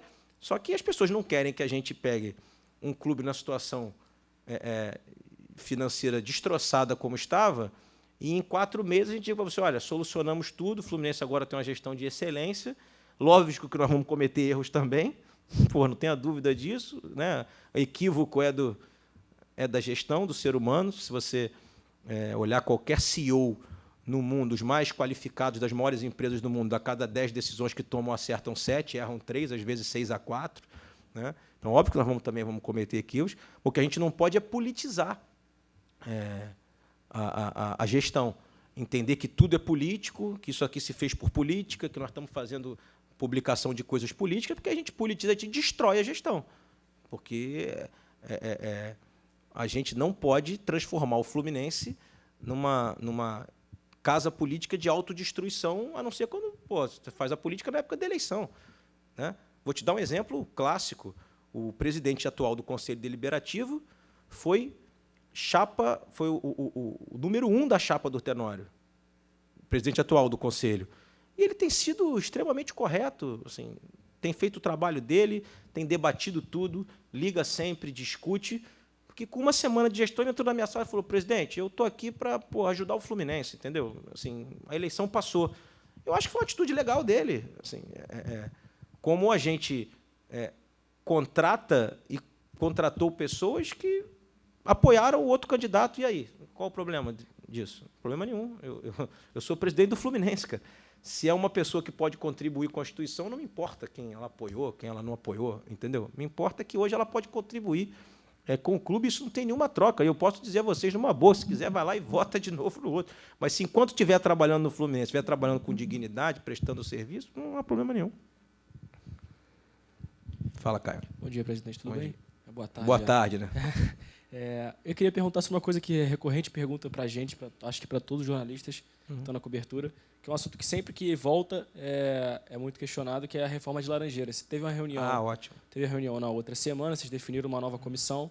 Inclusive, queria que você falasse também dos nomes que foram definidos nessa comissão, até para esclarecimento, e queria saber quais são os próximos passos que essas 2 comissões que vão se juntar numa só, imagino, elas vão tomar nos próximos meses. Imagino que não seja uma coisa que se decida rápido. Assim. E uma outra coisa que ia perguntar, você falou assim sobre a estrutura do clube, e falou que até o final do ano o Celso não está mais ligado ao futebol. Você pretende recriar a vice-presidência de futebol em algum momento? Isso aí eu vou discutir na frente, lá no final do ano, a recriação. Vamos lá. Projeto Laranjeiras e você fez uma outra pergunta. Ah, tá. Como eu tenho mostrado para vocês, a gente trabalha com muita responsabilidade. O projeto de revitalização do estádio é um projeto de um grupo, tá? De alguns sócios do Fluminense, de alguns tricolores, que foi desenvolvido ainda na gestão anterior. Tá? Esse projeto foi apresentado ao presidente Abad, na época, e o Fluminense assinou um termo de cooperação, tá? Para vocês entenderem. Existe um projeto, e já para deixar bem claro, podem haver outros projetos de revitalização, ou seja, pode um outro grupo defender um outro projeto. E esse acordo de cooperação era para que o grupo soubesse se o Fluminense apoiaria o projeto. Apoiaria em que sentido? A instituição dizendo que concorda que eles desenvolvam o projeto de revitalização. Ok? Até aí? Na época, o Abad também montou uma comissão interna do clube para cooperar com o projeto. O que é cooperar com o projeto? Olha, entregar as plantas do estádio, falar sobre a questão de ingressos, ou seja, quanto é que custaria o ingresso caso a gente revitalizasse o estádio. Enfim, fez uma comissão lá, né, de cooperação. E por que o grupo precisava desse apoio do clube? Porque o projeto é um projeto que não prevê o uso de recursos do Fluminense, e sim recursos de doação e recursos externos. Então, para que possa receber essas doações, é importante para que o doador entenda, o Fluminense está de acordo, caso o projeto seja viável, de revitalizar Laranjeiras. Se o Fluminense estiver de acordo, quem quer doar entende que o Fluminense está de acordo. Se o Fluminense não estiver de acordo, vou doar para quê? Se é a própria instituição. Então, foi feito esse termo de cooperação. Quando a gente venceu a eleição, o grupo que tem o projeto me procurou e perguntou o que eu achava de uma possível revitalização do estádio. E eu disse a eles o que escrevi no meu Instagram várias vezes na campanha, que eu era um apaixonado por Laranjeiras, que era um sonho poder voltar em Laranjeiras, e que, na pessoa física, como torcedor, eu era um entusiasta da reforma do nosso estádio, para que a gente possa, na nossa sede em geral, como pessoa física. E, como presidente do clube, eu iria avaliar se o Fluminense tem condições, realmente, no momento, de desenvolver um projeto desse sentido. Eles fizeram uma primeira reunião comigo e me mostraram, tecnicamente, de que o projeto realmente não prevê nenhum desembolso do Fluminense, que seriam parceiros externos, né? Imagine vocês, se depois de relatar toda a dificuldade financeira que eu estou relatando para vocês, que a gente tem dificuldade de pagar salário, se eu poderia, por exemplo, tirar 100 milhões do caixa para reconstruir um estádio neste momento, eu não conseguiria. Foi o que eu disse a eles, e eu trabalho com responsabilidade.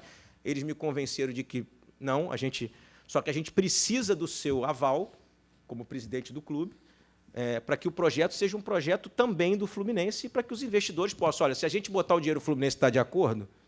E eu disse para eles que ok.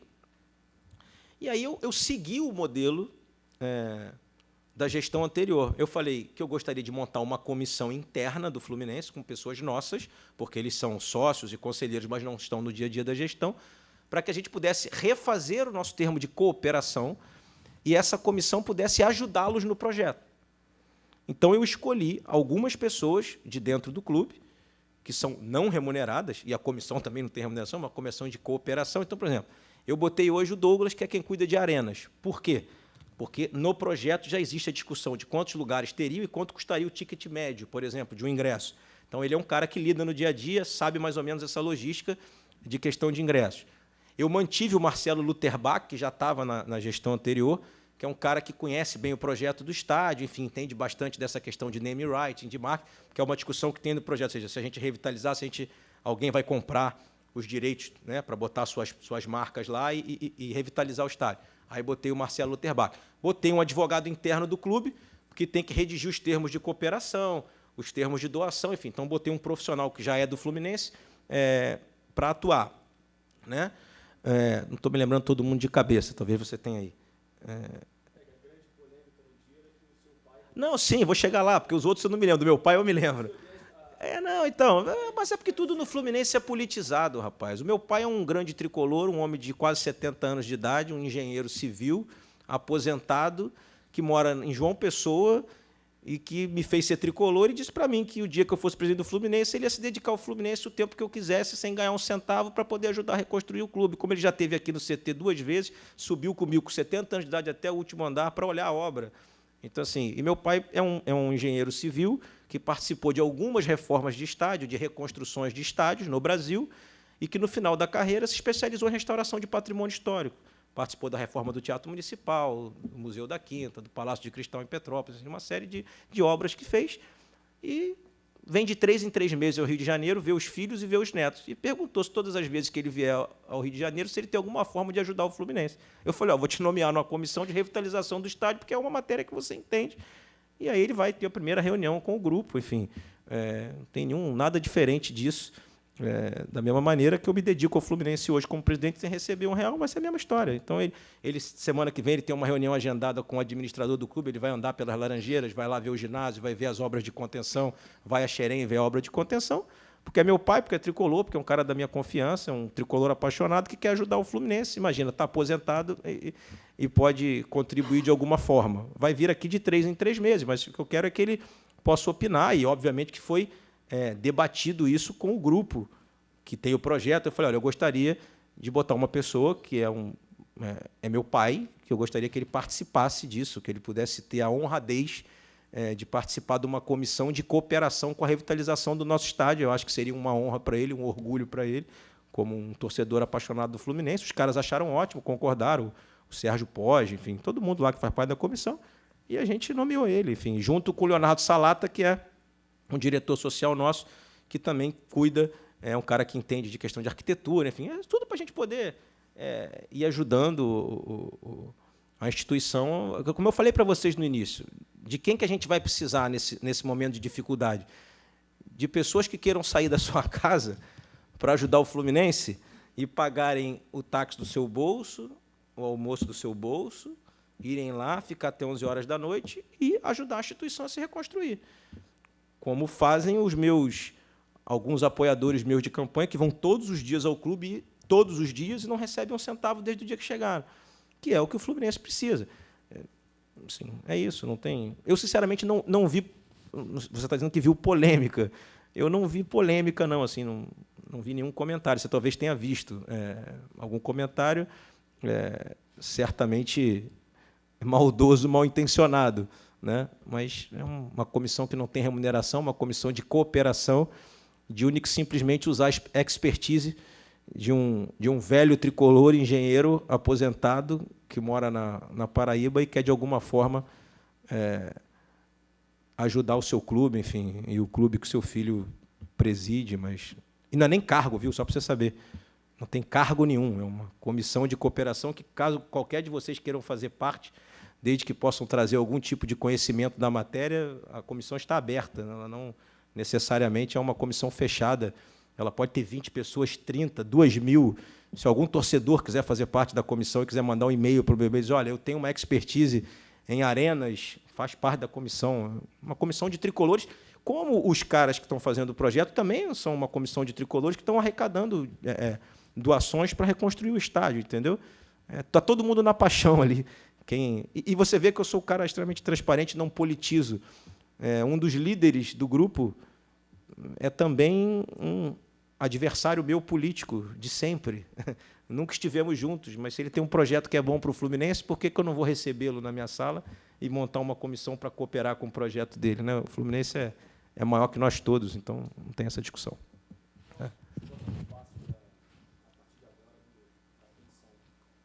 Então, eles têm uma reunião marcada para dia 27 ou 28, para já começar. Porque, na verdade, agora o pessoal vai apresentar o projeto para a comissão, né? Vai apresentar o projeto mesmo, né? Apresentar os slides de qual é a projeção do tamanho do estádio, qual seria o custo do estádio. Enfim, não sei se você sabe, mas o Sérgio Poggi também é engenheiro, enfim, então vai ter um engenheiro de cá, um engenheiro de lá. A próxima reunião é para avançar, talvez, em discutir algumas coisas técnicas do projeto. O arquiteto que fez o projeto... por exemplo, há um debate técnico sobre a demolição ou o aproveitamento das arquibancadas, por exemplo. Tá? Por exemplo, meu pai leu na internet, porque acompanha o Fluminense, que as arquibancadas do clube estariam condenadas, as de cima, a desabar. Aí ele falou, meu filho, pega o laudo aí. Aí eu fui lá nos funcionários do clube e falei, cadê o laudo? Não existe laudo, falam isso. Entende?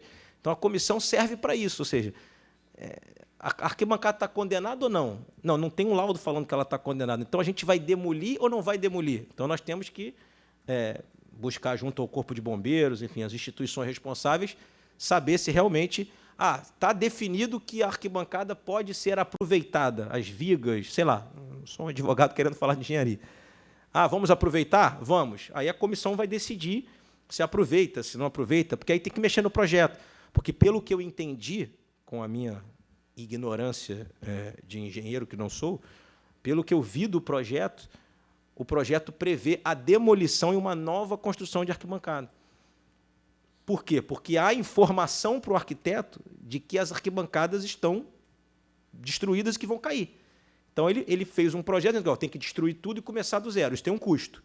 Se a gente descobrir que as bases da construção estão intactas, a gente parte de um nível 2 ou 3, no futuro, se houver reconstrução do estádio realmente, com um custo menor. Né? Então, é para isso que serve a comissão. A comissão vai ser para... por exemplo, o Marcelo Lutherbach, que está lá, é um cara que conhece bem essa questão do name right. Ele vai ver quanto é que a arena tal, quanto é que o cara paga pela arena tal. Quanto custaria uma cadeira para o nosso sócio comprar, caso queira ser dono, proprietário de uma cadeira para ver o jogo para o resto da vida no estádio? Isso vai fazer parte, isso vai ser colocado no custo do estádio, ou seja, se os sócios vão poder, os torcedores vão poder comprar cadeiras, isso vai fazer parte do dinheiro que vai construir, ou a gente vai construir, vai vender depois, vai ter alguém que vai fazer esse aporte na frente, quer dizer, uma grande empresa, uma grande instituição. Essa é a função da comissão. É ajeitar o projeto para que ele fique mais viável possível. Não sei se você sabe, nós vamos ter que ter uma série de licenças do IFAM, do INEPAC, enfim, porque o Fluminense é um clube tombado, né? Então, você não pode mexer na fachada, você não pode mexer numa série de coisas. Então, é preciso uma questão técnica de entendimento com a questão do patrimônio histórico. Então, é trabalhoso, né? E por isso que eu sempre falo com essa sobriedade, porque o torcedor é apaixonado, como eu também sou, a vida inteira estive do lado de fora. O torcedor acha que vai revitalizar Laranjeiras, ano que vem nós vamos jogar o Carioca lá. Não é assim, né? E, de repente, há fases intermediárias, né? Quem sabe a gente não consegue fazer um meio do caminho, voltar a jogar, de repente, os estaduais e, mais na frente, jogar as competições como Copa do Brasil, caso a gente consiga chegar num tamanho que é permitido pelo regulamento. Essa é uma outra questão. Por que eu botei um advogado interno? Porque é uma questão de regulamento, né? Existem questões de limitação de capacidade de estádio, né? Para o estadual, para o brasileiro, para a Copa do Brasil. Então, tudo isso está sendo inserido no projeto. Ou seja, a comissão está municiando os donos do projeto com informações importantes para que eles possam construir algo realmente sólido e viável, né? Para que o Fluminense possa se reconstruir, enfim, reconstruir seu estádio. Aqui, Mário. Fala, Paulo. Tudo bem? Tudo bom? Tudo ótimo. Queria que você falasse a respeito dos jogadores, alguns jogadores que estão com contrato para terminar. Os principais deles, o Caio Henrique, o Alan, que o Celso Barros, quando estava na função do futebol, disse que já tinha iniciado uma conversa, e a situação do Johnny, e, para fechar, também a situação do Daniel. E uma outra pergunta é você atualizar como é que está a situação do Chamorim. Na última vez que você deu uma entrevista aqui, você falou que foi surpreendido com uma dívida que o Fluminense teria que talvez pagar. Se houve alguma atualização nesse sentido? Vamos lá. Alan, Caio, Daniel e Ione, é isso? Vamos lá. Alan e Caio, a situação é semelhante. 2 jogadores emprestados ao clube por clubes de fora do Brasil. Não há opção de compra, não há opção de renovação de empréstimo, não há nada disso. E há uma conversa já com os representantes do atleta. Eu, lá em São Paulo, por exemplo, conversei com o representante do Alan também, de a gente tentar o reempréstimo desses jogadores para o ano que vem, né? O que eu posso te dizer é que vai depender muito, assim, é um sentimento, isso não estou te afirmando isso porque não tem nenhum dado, mas é um sentimento de que, se não chegar nenhuma proposta de compra para os atletas, junto aos seus clubes, que eles fiquem conosco. Esse é o sentimento que eu tenho, porque ambos já manifestaram o desejo de permanecer no Fluminense. Tá? Assim, os dois gostam muito daqui, gostam muito da casa, se sentem gratos ao clube e aos nossos torcedores por terem recuperado o seu futebol aqui. Então, isso é muito legal, até no mundo de hoje. Eles têm essa gratidão. Tá? Vou até um jogador que você não citou, mas que eu também estou caminhando no mesmo sentido de que permaneça aqui, que é o Nino. A gente já teve uma conversa também lá em São Paulo com os representantes. Também é um jogador que gostaria muito de seguir aqui. O Nino já é uma situação um pouco mais diferente, porque a gente tem uma opção de compra junto ao Criciúma, que foi deixada no contrato quando a gente chegou aqui, uma opção com valor significativo. A gente vai iniciar uma negociação com o Criciúma para tentar exercer essa opção. Então, a tendência é que, se não houver uma compra, a gente permaneça com os jogadores aqui, do Caio e do Alan. O Daniel foi feita uma proposta. Inicialmente, ele achou a proposta interessante, ela segue em avaliação, e a gente tem conversado com o representante e acho que nos 15 dias a gente vai ter uma posição definitiva se ele segue conosco ou não. O Ione, rapaz, eu queria dizer uma coisa a vocês. Esse jogador é um jogador que carrega um profissionalismo assim, muito legal, viu? Assim, é um cara que tem um contrato encerrando, que há uma série de especulações sobre ele, mas ele é um jogador que se dedica tanto quanto os outros e tem demonstrado para mim um profissionalismo. Assim, ele é um jogador de poucas palavras, às vezes assim, não, mas estou falando do ser humano, né? Mais fechado, assim, mas muito sério, viu? Assim, joga pelo amor da profissão e se dedica, como todos os outros nossos estão se dedicando aqui. E ele é sempre muito transparente conosco. Vocês devem ter visto que houve uma manifestação com relação à questão do Benfica. O Benfica mandou uma carta para nós, também de maneira muito correta, em que pese não precisar. Eu sempre gosto de enaltecer essas coisas. O Benfica não tinha a menor obrigação de mandar uma carta para nós, porque ele já está em possibilidade de assinar um pré-contrato, mas, mesmo assim, o Benfica mandou uma carta dizendo que estava iniciando uma conversa, enfim. E, imediatamente, eu mostrei a carta a ele, porque eu trabalho assim, sem ficar plantando. Fui lá e falei, cara, recebi essa carta aqui, é verdade? Ele falou, me ligaram, estou conversando, mas não assinei nada ainda. Então, assim, eu disse a ele que, se de alguma maneira houver possibilidade da gente seguir com ele aqui, óbvio que financeiramente eu não vou conseguir concorrer, né? Ele não me falou a proposta, e é um direito dele, óbvio, né? Constitucional, de não me dizer, mas ele falou, presidente, eu estou aberto e gosto do Fluminense, enfim. Então, não diria você que tem 100% de definição dele estar fora daqui no ano que vem. Ainda mais porque, como eu disse no início a você, eu admiro bastante o fato de que ele joga como se tivesse contrato por mais 5 anos. E isso é muito louvável. Assim, né? Você fez uma outra pergunta? Do Chamorim. Chamorim, a gente foi notificado pelo Chamorim, contra-notificamos, acho que eu expliquei a você, dizendo que eu gostaria de ver os números, de ver as planilhas, eles não concordaram e moveram um procedimento contra nós, e nós estamos nos defendendo, em momento nenhum dizendo que não vamos pagar, mas que só vamos pagar se a gente entender o que a gente está pagando, né? E aí nós estamos trazendo ao processo as pessoas que lá participaram, trazendo, que eu digo, com fatos, com dados, com depoimentos, enfim, estamos consultando as pessoas que lá participaram para que elas possam nos dar os subsídios para a gente preparar a nossa defesa. Mas tivemos que gastar um dinheiro pelas custas, né? Porque para recorrer lá no Tribunal Internacional custa dinheiro.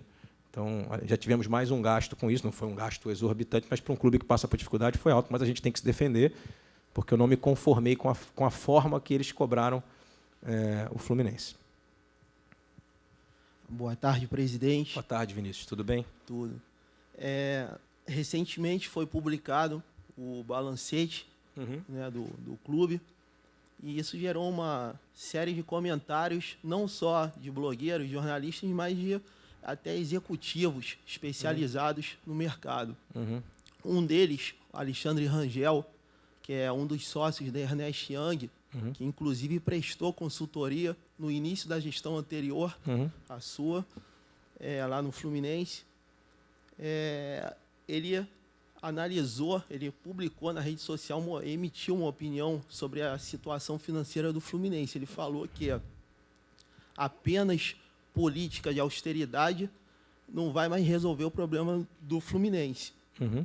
Que o Fluminense necessita de um capital externo. O senhor falou sobre o clube empresa, até detalhou todos os critérios, falou a parte técnica, que pelo menos a curto prazo o Fluminense não está preparado, assim como 70%, 80% dos clubes brasileiros. Ele falou que o Fluminense precisa de um capital externo. Um fundo de investimento ou qual outra solução, considerando que o Fluminense no ano que vem tem mais de 300 milhões de reais em dívidas, né, que devem ser pagas. O senhor também falou das receitas de televisão que já estão todas penhoradas. Acredito que parte desses 300 milhões aí estejam inseridas nessas penhoras, né? Como que vai solucionar isso, considerando ainda que, além dos 300 milhões de reais de dívidas, o Fluminense tem que fazer futebol, tem que pagar as despesas do social e dos esportes olímpicos. Como que a sua equipe financeira, no caso, está se preparando para encarar esse 2020? Bom, vamos lá. Eu não conheço o Alexandre Rangel, respeito o trabalho e a opinião dele, mas primeiro ele tem que dizer de quanto o Fluminense precisa no capital externo e de que forma esse dinheiro vai vir. Porque se o Fluminense receber um aporte externo, tendo que pagar juros altos de mercado, vai ficar devendo ao fundo do capital externo. E vai ter outra dívida. Assim, mágica não existe. Então, assim, é muito simples você olhar um documento e dizer o óbvio. Se vier alguém aqui e botar 400 milhões amanhã, resolve. Pô, lógico. Mas pode ser interno também. O capital pode ser interno.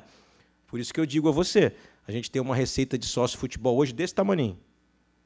Se a gente aumentar a nossa receita para 10 milhões por mês, a gente passa a ter 120 milhões de reais por ano a mais do que a gente tem hoje. E o capital é interno. Então, assim, que o Fluminense precisa de um aporte de capital é óbvio. Todo mundo que está em dificuldade financeira precisa de um aporte de capital. Qual é o custo desse aporte de capital? Porque as pessoas fazem essa leitura como se alguém fosse botar 400, 300 ou 200 milhões de reais no Fluminense de graça. Não, vou botar aí, capital externo. Não, o capital externo, ele prevê alguma garantia. Se você está falando de um fundo, você está falando que tem que ter uma garantia para o fundo. O cara pode dizer, olha, eu boto 300 milhões, mas eu quero toda a base. Aí eu vou devolver a pergunta para você. Você concorda que a gente entregue, por exemplo, a venda de todos os jogadores da base para um fundo só em troca de 300 milhões? Não estou te colocando em situação ruim, não. Estou pedindo para você, como um grande tricolor que é, pensar. Aí é uma questão que passa por uma discussão grandiosa. Não é uma discussão simplória do cara entrar e dizer assim, olha, precisa do capital externo, é isso aí que resolve. Sim, mas a que custo? Então, assim, por isso que eu digo para você que a gente trabalha com seriedade. A gente olhou o projeto que tem lá da gestão anterior e, pelo fato de ser da gestão anterior, a gente não jogou no lixo, não. A gente está lendo ele, porque há um projeto já desenvolvido lá de capital externo, mas que fala, por exemplo, em jogadores da base. Não é certo nem errado. É querer saber se o clube vai pagar esse preço. Entendeu, não? Aí eu te pergunto, se alguém bota 200 milhões de reais hoje lá, e a gente entrega a venda da base, o cara vende 5 jogadores nossos da base daqui a 2 anos, que somam 400 milhões, você vai dizer assim, se tivesse esperado, botava 400 milhões direto, não precisava ficar devendo ao fundo. Então, assim, é óbvio que isso é uma das soluções. Tá? Que eu quero dizer a você que... é por isso que eu disse que eu respeito o trabalho dele, não o conheço, respeito a opinião. Essa pode ser uma das soluções. Uma questão de um investimento de capital vindo de fora do Brasil. Que eu, sinceramente... era igual quando eu falava sobre a questão do Chamorim. Tem 20 clubes na primeira divisão do Campeonato Brasileiro. Só o Fluminense tem um clube na segunda ou terceira divisão da Eslováquia. Está todo mundo errado? E só a gente está certo? Eu sempre fazia essa pergunta. Por que outros clubes fazem parcerias com clubes da Europa maiores, fazem clubes satélite em outros lugares do Brasil, coisa e tal, e só a gente tem? Nós somos os vanguardistas do negócio. Foi um negócio sensacional. Então, eu sempre questionei por isso. Não é porque eu achava que tinha má intenção, não é nada disso. O meu questionamento é, tem 20 equipes igual a mim, quer dizer, disputa a primeira divisão do Campeonato Brasileiro, ninguém tem esse troço, só a gente. Ou a gente é genial, ou a gente está andando na contramão de todo mundo. Então, assim, sobre a questão da salvação financeira do clube, ela passa por uma série de questões. E aí, é uma questão de visão, né, de entendimento. Não é muito melhor a gente primeiro organizar para depois ir buscar o investimento do que buscar o investimento totalmente desorganizado? Porque, assim, quanto mais desorganizado você está, mais você está no desespero pelo dinheiro e a taxa de juros fica mais alta. E o cara sabe que eu estou morrendo. Então, assim, a nossa ideia da nossa equipe financeira, nós temos uma equipe muito qualificada que a gente trouxe. A gente faz reuniões periódicas, semanais, sobre a questão financeira do clube. Porque tem duas questões, tem questões de emergência e questões de planejamento. As questões de emergência, a gente trata pagar salário, pagar, né, o dia a dia.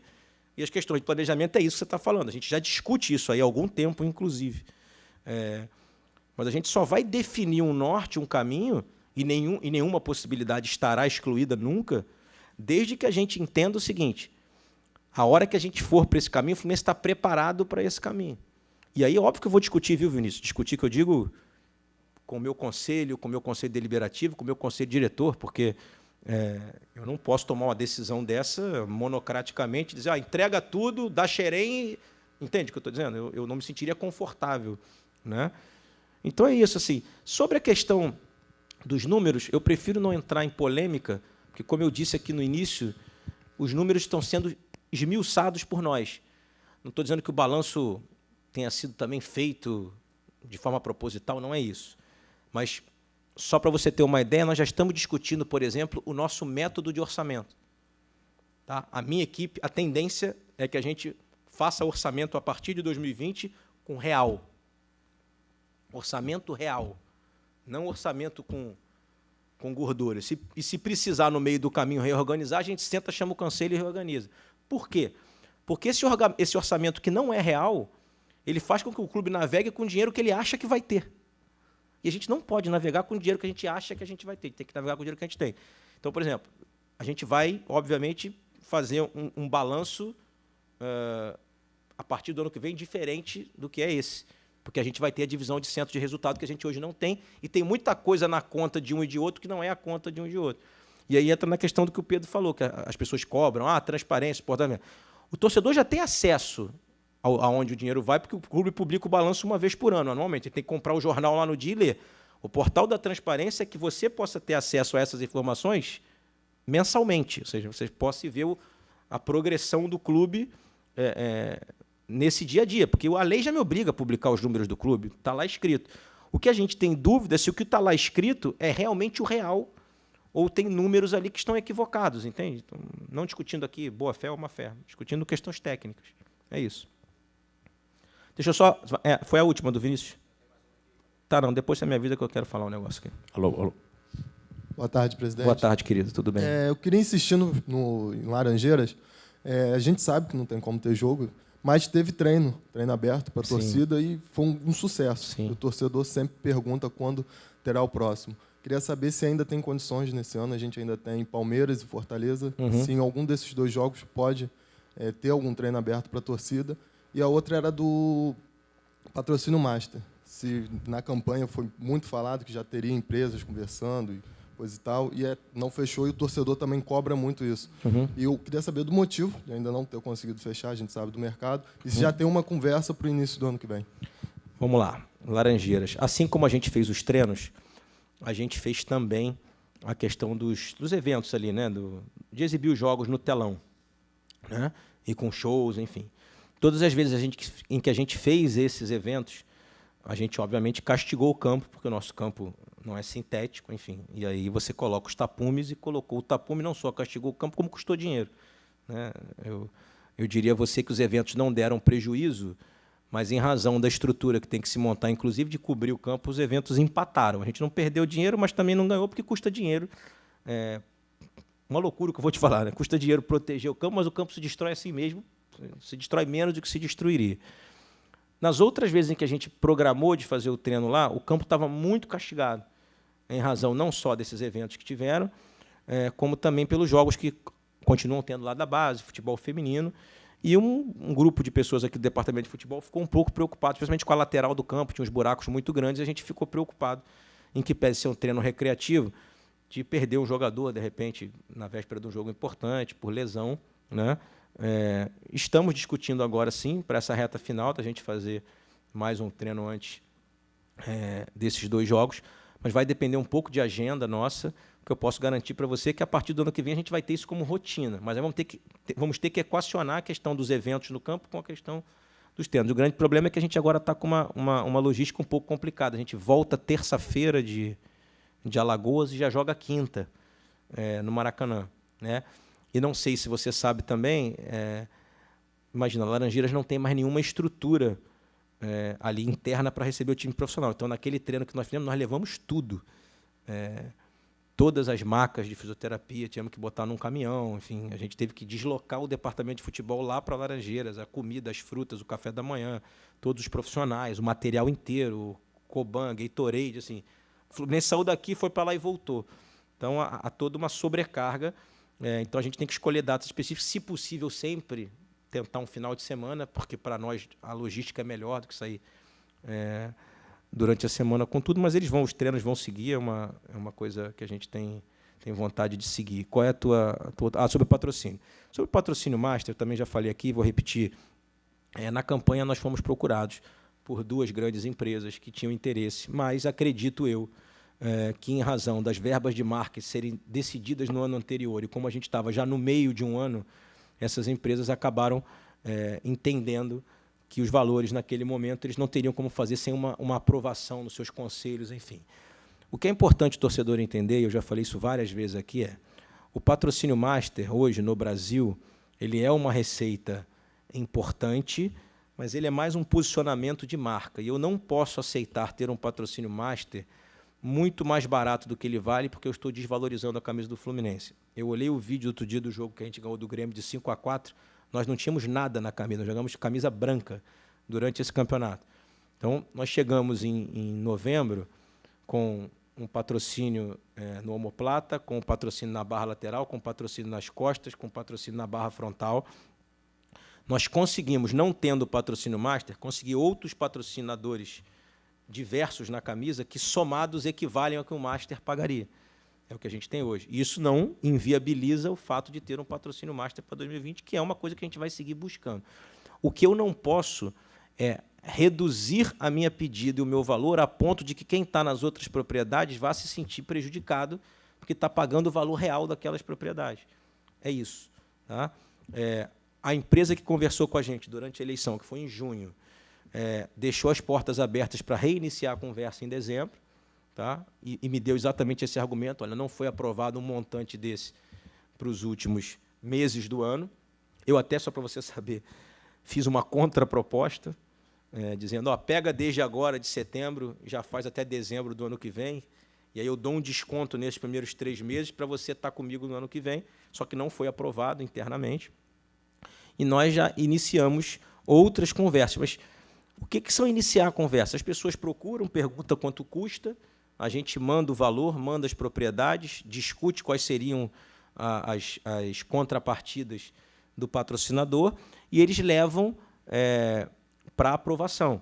Vocês podem ver que os nossos patrocinadores estão em 3 clubes do Rio de Janeiro, ou 4 já, né? Acho que já está em 4. E porque ele preferiu pulverizar a verba dele e expor a marca dele em 4 clubes ao invés de expor em um só. Você ainda vive este problema no Brasil, porque, se você olhar, a maioria dos patrocinadores master são instituições financeiras. Outras empresas retiraram o dinheiro do futebol. Eu não vou dizer o nome, mas a empresa que estava negociando com nós era uma instituição financeira também, essa da eleição. Tá? Então, assim, a gente vai seguir buscando. E, assim, como é que é o teu nome mesmo? Douglas. Essa questão de... vou falar muito tranquilamente, muito abertamente, essa questão não baliza as nossas decisões, nem o nosso dia a dia. Prometeu, isso assim, ainda não aconteceu. A gente entregou um plano de gestão, cara, está lá no site até hoje. A gente apresentou um plano de gestão de 3 anos e meio. Uma série de coisas que estão no plano de gestão vão acontecer e outras não. Assim, não necessariamente dentro do tempo, e outras nem vão acontecer. Por quê? Porque o clube precisa se reconstruir em 3, 6, 9, 12 anos. Então, assim, a gente projetou iniciar as coisas que a gente se comprometeu, e muitas delas já caminharam, entende? Assim, governança corporativa, comitê de compliance, portal da transparência está saindo, tentar colocar os salários em dia, revitalizar a sede, desenvolver um programa de sócio-futebol que vai ser apresentado a vocês em janeiro, como eu já falei aqui. Enfim, tudo isso, a gente já colocar a rubrica lá no financeiro, os jogadores que a gente vendeu últimos, por exemplo, como o Pedro, já está lá, X% da receita da venda tem que ser revertida a Xerém, para a gente poder fazer novos Pedros, enfim. Aí você vai perguntar, o dinheiro já foi para lá? Não, porque eu acabei de dizer para você que a gente teve 7 milhões esperados, mas está lá. Ou seja, hoje o futebol profissional deve um percentual da venda do Pedro a Xerém. Lá na frente eu vou pegar uma outra venda e vou dizer, estou devendo o Pedro mais essa. Vou botar lá e vou investir para reconstruir a base. Então, assim, são várias... E tem situações que a gente não tinha no plano de gestão que aconteceram, como obras que a gente nem sabia que tinham que ser feitas e estão sendo feitas. Então, assim, isso não... Por isso que eu te falo de politizar a gestão, entendeu? Politizar a gestão, falou na campanha, lógico, na campanha a gente falou tudo aquilo que a gente pretende fazer. Se a gente conseguir fazer, numa boa, 60% ou 70% do que a gente se programou para fazer, eu posso dizer a você que o Fluminense vai dar um salto de qualidade monstruoso, porque a gente fez um plano de gestão que vinha lá de 2016. Ele foi construído com cuidado, com carinho, foi escrito, foi desenvolvido com profissionais das áreas. Agora, as pessoas acharem... É igual essa questão dessa semana, até para ninguém me perguntou isso, mas eu vou falar, da rádio de Belo Horizonte, que atacou o Fluminense. As pessoas invadiram a minha rede social, tem que meter um processo. Aí eu dizia para as pessoas, se eu meter um processo, o juiz vai determinar uma retratação. Primeiro eu vou pedir a retratação. Se o cara se retratar, eu vou mover um processo contra alguém que já fez uma retratação, que é o que vai acabar no processo. Vai haver uma retratação lá no final. Então, assim, eu sou advogado, eu sei o que vai acontecer. Aí eu vou gastar dinheiro do clube, vou pagar custas. Aí o que aconteceu? A gente notificou. A assessoria de comunicação ligou, a gente notificou. Os caras ontem se retrataram. Fizeram um vídeo de 6 minutos se retratando. Entende? Que é o objetivo, não achincalhar o Fluminense. Isso eu não vou deixar nunca. Aí as pessoas ficam mandando, tem que falar todo dia. Por que eu tenho que falar todo dia? Não tem defesa institucional porque não fala todo dia. Que é isso, meu amigo? Lógico que tem defesa institucional. Na hora que eu mando uma nota oficial e manda uma notificação sem ninguém saber e os caras se retratam, teve defesa institucional, tanto teve que eles se retrataram. Mas o fato de eu não vir aqui todos os dias para ficar falando o tempo inteiro na rede social, na internet, na televisão, não significa que eu não estou defendendo o Fluminense. Entende? Só que eu trabalho com gestão e trabalho com verdade. Eu fui à CBF no dia seguinte do jogo do Inter. Eu fui lá. E o presidente da comissão de arbitragem abriu a maior televisão da instituição, botou o vídeo, o áudio do VAR, eu vi tudo, por todas as câmeras. Sim, eu fui lá e vi. Sim, eu não sou leviano. Quando erra, eu vou lá e digo que erra. Eu vi o vídeo, a bola não bateu no jogador do Inter, ponto. Sim, eu vi a câmera. As pessoas querem o quê? Que eu, para justificar um resultado ruim, aí você começa a entrar na questão dos conceitos das instituições no Brasil. É querer jogar responsabilidade para o outro. Não, nós perdemos o jogo. Naquele momento no estádio, eu entrei no vestiário com a certeza absoluta que nós fomos prejudicados. Certeza absoluta. Mandei um WhatsApp ali para o presidente da comissão de arbitragem, dizendo, amanhã eu estou aí, 10 horas da manhã, porque eu quero ver. Ok, fui lá, eu vou à CBF toda semana. Mas não preciso ficar alardeando para os outros, tirando foto na rede social, falando, estou aqui na CBF. Eu vou lá, toda semana eu vou à CBF. E fui lá, ele me botou todo o áudio do árbitro conversando com o VAR, e eu saí de lá convencido, porque vi todas as câmeras do VAR, que a televisão não mostra. Tanto é verdade que no dia seguinte, o Salvo Espínola viu de novo, porque aí ele teve acesso às câmeras do VAR e viu que a bola não bateu. E eu sou um cara correto, eu sou um cara justo. Se tivesse batido, eu ia manter a minha posição de que a gente estava sendo prejudicado. Mas naquele caso ali a gente não foi. E é assim que você reconstrói a instituição com seriedade. Não é jogando para a galera. Quando a gente estiver errado, a gente está errado. Quando a gente está certo, a gente está certo. Vamos trabalhar. Temos que trabalhar e tirar. E não tentar tirar o foco de nós mesmos, porque nós somos o foco. Nós é que estamos desenvolvendo um trabalho aqui dentro. Então, assim, eu não vou ficar impressionado, nem pressionado, porque as pessoas vão ficar postando, ou porque você prometeu. A gente fez um plano de gestão. O plano de gestão está lá no site até hoje. Ele é um plano de governo de um clube de futebol. Muitas coisas vão acontecer, muitas coisas não vão acontecer nesse período. Se daqui a 3 anos eu quiser seguir, e os sócios, os torcedores do clube entenderem que nesses 3 anos e meio a gente melhorou o Fluminense considerável e a gente quiser manter a nossa gestão, alguém quiser ir lá e botar o voto, que vai ser online, eu já afirmo isso aqui, e manter a gente no comando, ok. Se as pessoas entenderem que a gente não fez uma boa gestão, as pessoas vão lá e botam outro. Isso é democracia, isso é um Fluminense grande, entende? Por isso que eu insisto em não politizar a gestão. Eu insisto, eu só vejo uma solução para o clube. E aí, você me desculpe, esse discurso banalizado de união, precisamos de união. Aí o cara vai na rede social e, puf, precisamos de união. O cara planta uma matéria mentirosa. Puf, é união para inglês ver, rapaz. Isso aí é união para inglês ver.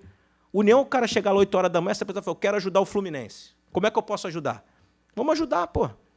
É o que eu sempre fiz. Eu trabalhei em várias gestões do clube, sempre ajudei.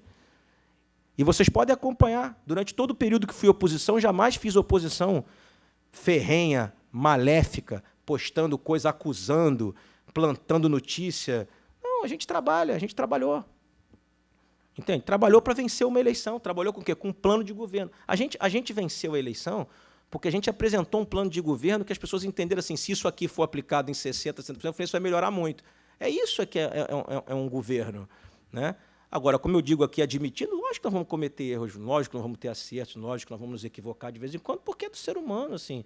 Não tem salvador da pátria, mas tem um grupo de pessoas, que são os nossos diretores todos lá, que estão dando a vida para que a gente possa sair das situações. Só que as pessoas, infelizmente, só olham para o seguinte. Eu sei disso porque eu olho para o meu telefone. Quando ganha, todo mundo acha que a gente é sensacional. E quando perde, todo mundo quer matar a gente. Mas não é por aí, entende? Quando ganha, a gente também não é sensacional, não. Clube grande tem que ganhar. Quando ganha, é obrigação. Mas assim, por que ganha e por que perde? Eu estou aqui para encontrar os motivos pelos quais ganha e os motivos pelos quais perde. E tentar resolver os motivos pelos quais perde e tentar ganhar sempre. Agora, tem condições para isso, né, cara? Assim, eu não tenho como, hoje, neste momento do futebol brasileiro, competir com certos concorrentes meus que têm uma folha salarial 10 vezes maior que a minha, cara. Assim, não tenho. Então, eu não vou enganar o torcedor e dizer, ano que vem, a nossa folha vai ser 30 milhões de reais. Não vai. Ano que vem, a nossa folha não vai ser 30 milhões de reais. Não vai ser 15, não vai ser 14, não vai ser 12. Não vai. Nós vamos ter que manter a nossa filosofia de reconstrução da instituição. Se a gente tiver um aporte, um novo patrocinador, a gente aí vai tentar aumentar um pouquinho para melhorar o resultado. Porque eu também não sou um sujeito que, não raciocino de que vencer me traz também receita. É o que eu sempre dizia quando eu advogava para o Fluminense.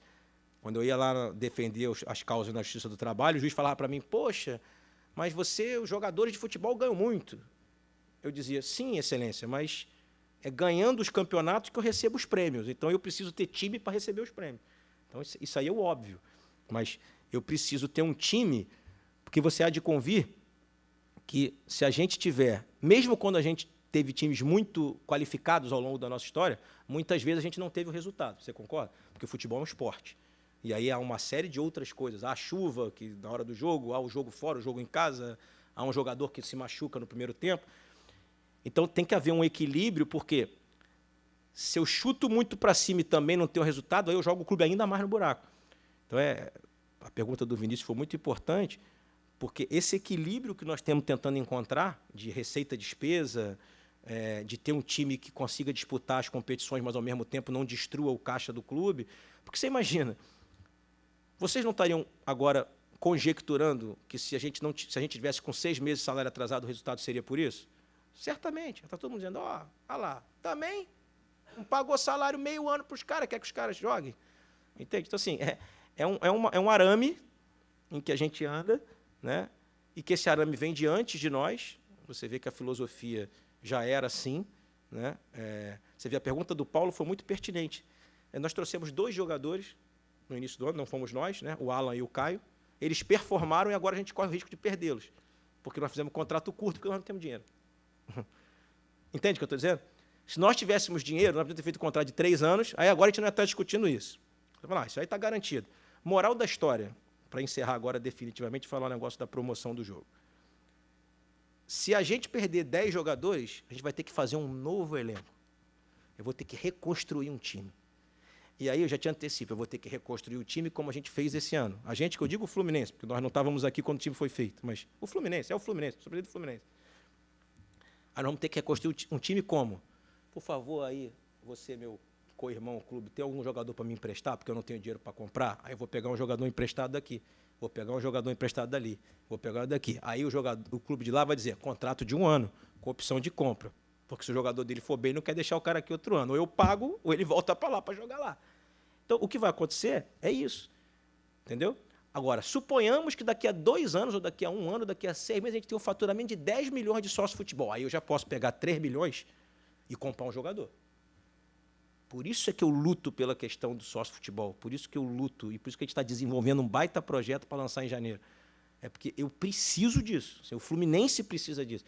Porque aí, nenhum patrocínio master hoje vai pagar mais do que no Brasil 8, 10 milhões por ano. Divide por 12 e faz a conta. Se a gente tiver 5 milhões de reais de sócio-futebol por mês, o Grêmio e o Inter tem muito mais do que isso, eu estou falando para você que é 5, 6 vezes mais com patrocínio master. E eu estou falando de planos de R$35, R$50, enfim. Aí o que eu leio, às vezes, assim, como tricolor desde que nascia, e que era sócio desde garoto, as coisas que eu leio que eu não acredito. Só vou ser sócio a hora que tiver um time maravilhoso. Amigo, aí você não quer reconstruir a instituição, pô. Aí você quer moleza. Você não quer ajudar a ter um time maravilhoso, mas a gente começar a construir de hoje, entende? É isso, assim, é o que vai fazer a diferença para nós. Aí eu posso fazer o seguinte, eu posso me planejar para o ano anterior e falar assim, a cada mês eu vou tirar 2 milhões de reais desses 8 do sócio-futebol e eu vou ter 24 milhões em dezembro. Aí, quando eu tiver 24 milhões, eu vou ao mercado e vou comprar 3 jogadores de ponta, porque eu tenho 24 milhões no caixa. Aí eu vou lá e posso. Aí eu posso fazer um contrato maior, eu posso ter um baita do empréstimo, posso exercer uma opção de compra. Imagina, é justamente a questão do Nino. Eu tenho um empréstimo com opção de compra. Você pergunta, hoje, tenho dinheiro à vista para pagar? Não. Se eu tivesse esse dinheiro do sócio-futebol, agora eu tirava lá do caixa do sócio-futebol, ia lá e, pimba, comprava o Nino, não precisava nem comunicar.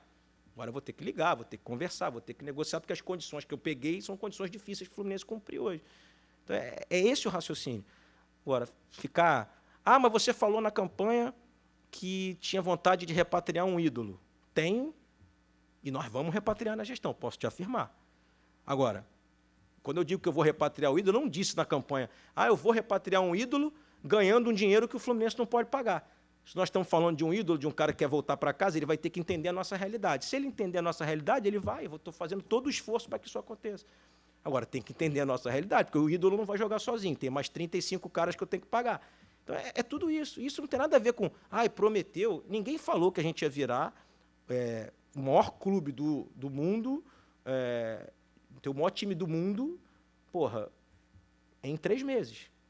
Entende? Como eu sempre repito aqui, nós temos que reconstruir o Fluminense com austeridade, com dignidade, com respeito às regras, às instituições, e a gente poder reconstruir o clube dessa maneira. Se não for desse jeito, vai sair o Mário Bittencourt, vai vir outro, e vai vir mais outro, e o Fluminense vai continuar enxugando gelo. Entende? Assim,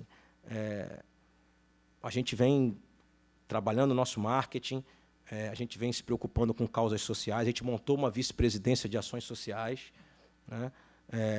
A gente vem... até coisas que não eram feitas no passado, a gente pegou os materiais antigos e doou para as crianças no Maracanã, a gente vai fazer um movimento no final do ano, até essa questão da popularização do clube, para a gente acabar com essa história de que o Fluminense é um clube de elite. Né? O Fluminense é um clube de elite.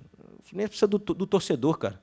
O Fluminense precisa do povo, precisa do torcedor que mora na Zona Norte, precisa do torcedor que mora na Zona Oeste, precisa do torcedor que mora na Baixada Fluminense. Eu sempre digo isso nas minhas reuniões no clube. O cara que vai ao jogo ali, 21h45, quarta-feira de noite, que incentiva o jogo inteiro, os tricolores de sempre ali, esse pessoal todo vem de longe, cara. Eu sei que quando a gente jogava em Edson Passos, eu era vice-presidente do clube, os torcedores me pediam para eu mandar ofício para a Supervia para o trem ficar aberto até tarde. Que história é essa que a gente é clube de elite, cara? A gente é um clube que precisa do nosso torcedor, e o nosso torcedor está em todos os lugares do Rio de Janeiro. Entende? Aí, reclamam, vou falar agora da promoção. Porque tem que baixar o ingresso. Eu já expliquei aqui. Quanto mais eu baixo o ingresso, mais eu prejudico o sócio-torcedor. Porque da mesma maneira que o cara que não é sócio-torcedor reclama que eu não baixo o preço do ingresso, quando eu baixo demais o preço do ingresso, o sócio-torcedor manda um e-mail para o meu computador, para a minha secretária, e diz, presidente, o que adianta eu pagar por mês se você vai lá e o cara que não é sócio paga mais barato do que eu o ingresso? Então, por isso que tem que ser sócio-futebol. E aí, o que a gente faz? A gente fica bolando promoções, que é a que eu vou falar agora, que é para o jogo do Palmeiras, para a gente atender o torcedor que não é sócio e poder atender o sócio-futebol. Só que essa conta tem que fechar. Pô. Eu tenho que pagar o Maracanã todo mês, pô. Eu divido lá com o Flamengo. Aí, se a gente baixa, daqui a um ano eu perco o Maracanã, pô, por que perdeu o Maracanã? Eu vou dizer porque eu baixei o preço. Baixou porque você quis. Eu sou o presidente, cara. Eu tenho que decidir como gestor, cara. Eu não posso decidir com o que eu acho. Se você perguntar o que eu acho, tinha que ser portão aberto todo jogo mesmo. 60 mil pessoas e botar todo mundo lá. Era o que eu queria a vida inteira quando eu ia para o Maracanã, de arquibancada. Então, assim, enfim, vou falar rapidamente da promoção. Se eu vacilar aqui, você... Tá? O sócio tricolor de coração, para o jogo de quinta-feira contra o Palmeiras, sócio tricolor de coração, pacote sócio futebol e check-in 2019, vai ter o ingresso da Sul e mais um ingresso, não é isso, Paulo? Vão ser 2 ingressos sem pagar, né? Vai ter o dele mais um. Tá? O sócio futebol Eterno Amor, Construa o CT e pacote de jogos, vai pagar R$10 na Sul e R$5 na Leste Superior e Inferior. Sócio Guerreiro vai pagar R$20 na Sul e R$10 na Leste Superior e Inferior. Tá? E não sócio, na Sul inteira R$20 e na Leste Superior e Inferior a inteira R$10. Por que eu estou falando inteira? Porque a nossa média de meia entrada é de mais ou menos entre 65% e 70% do público. Então, na verdade, esse ticket médio aqui não vai ser 20, não vai ser 10, vai ser mais ou menos uns 60% desse valor. E aí, como eu falei para vocês, a meia entrada 10 e 5 nas questões legais, né? Nas carteirinhas, enfim. Então é isso. Repetindo, sócio tricolor de coração, pacote futebol e check-in 2019, 2 ingressos, o dele mais um na Sul. Sócio futebol Eterno Amor, Construa o CT e pacote de jogos, R$10 na Sul, R$5 em qualquer das Lestes. Guerreiro, sócio Guerreiro, R$20 na Sul, R$10 em qualquer das Lestes. E o não sócio, R$20 na Sul e R$10 em qualquer das Lestes. Tá? A gente ia até fazer, acreditem vocês ou não, outro valor, mas nós temos um problema de troco. Porque quando você faz quebrado, a gente já vai ter... Eu queria até baixar um pouco mais, mas aí eu gero um problema para a bilheteria, que é o problema do troco quebrado. Então, isso gera uma confusão danada, atrasa a fila, as pessoas ficam mais tempo. Então, é só se eu botasse o ingresso a 0. Até isso a gente tem que avaliar. É isso, gente. Boa tarde. Desculpa aí ter me alongado bastante, mas eu acho que hoje era um dia importante para a gente dizer que o trabalho segue, continua, que nós vamos trabalhar com convicções, focados, pedir ao nosso torcedor que invada o Maracanã na quinta-feira, independente de qualquer coisa.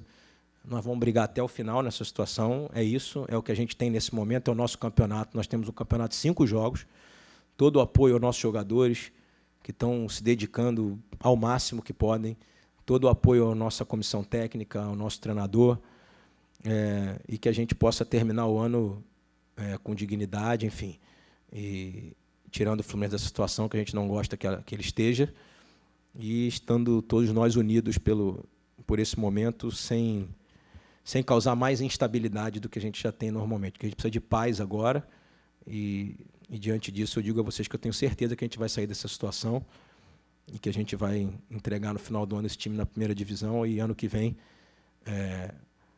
planejar, buscar as competições que a gente tem condição, disputar com a nossa grandeza, mas sem tirar o foco da reconstrução do clube. É isso aí. Boa tarde.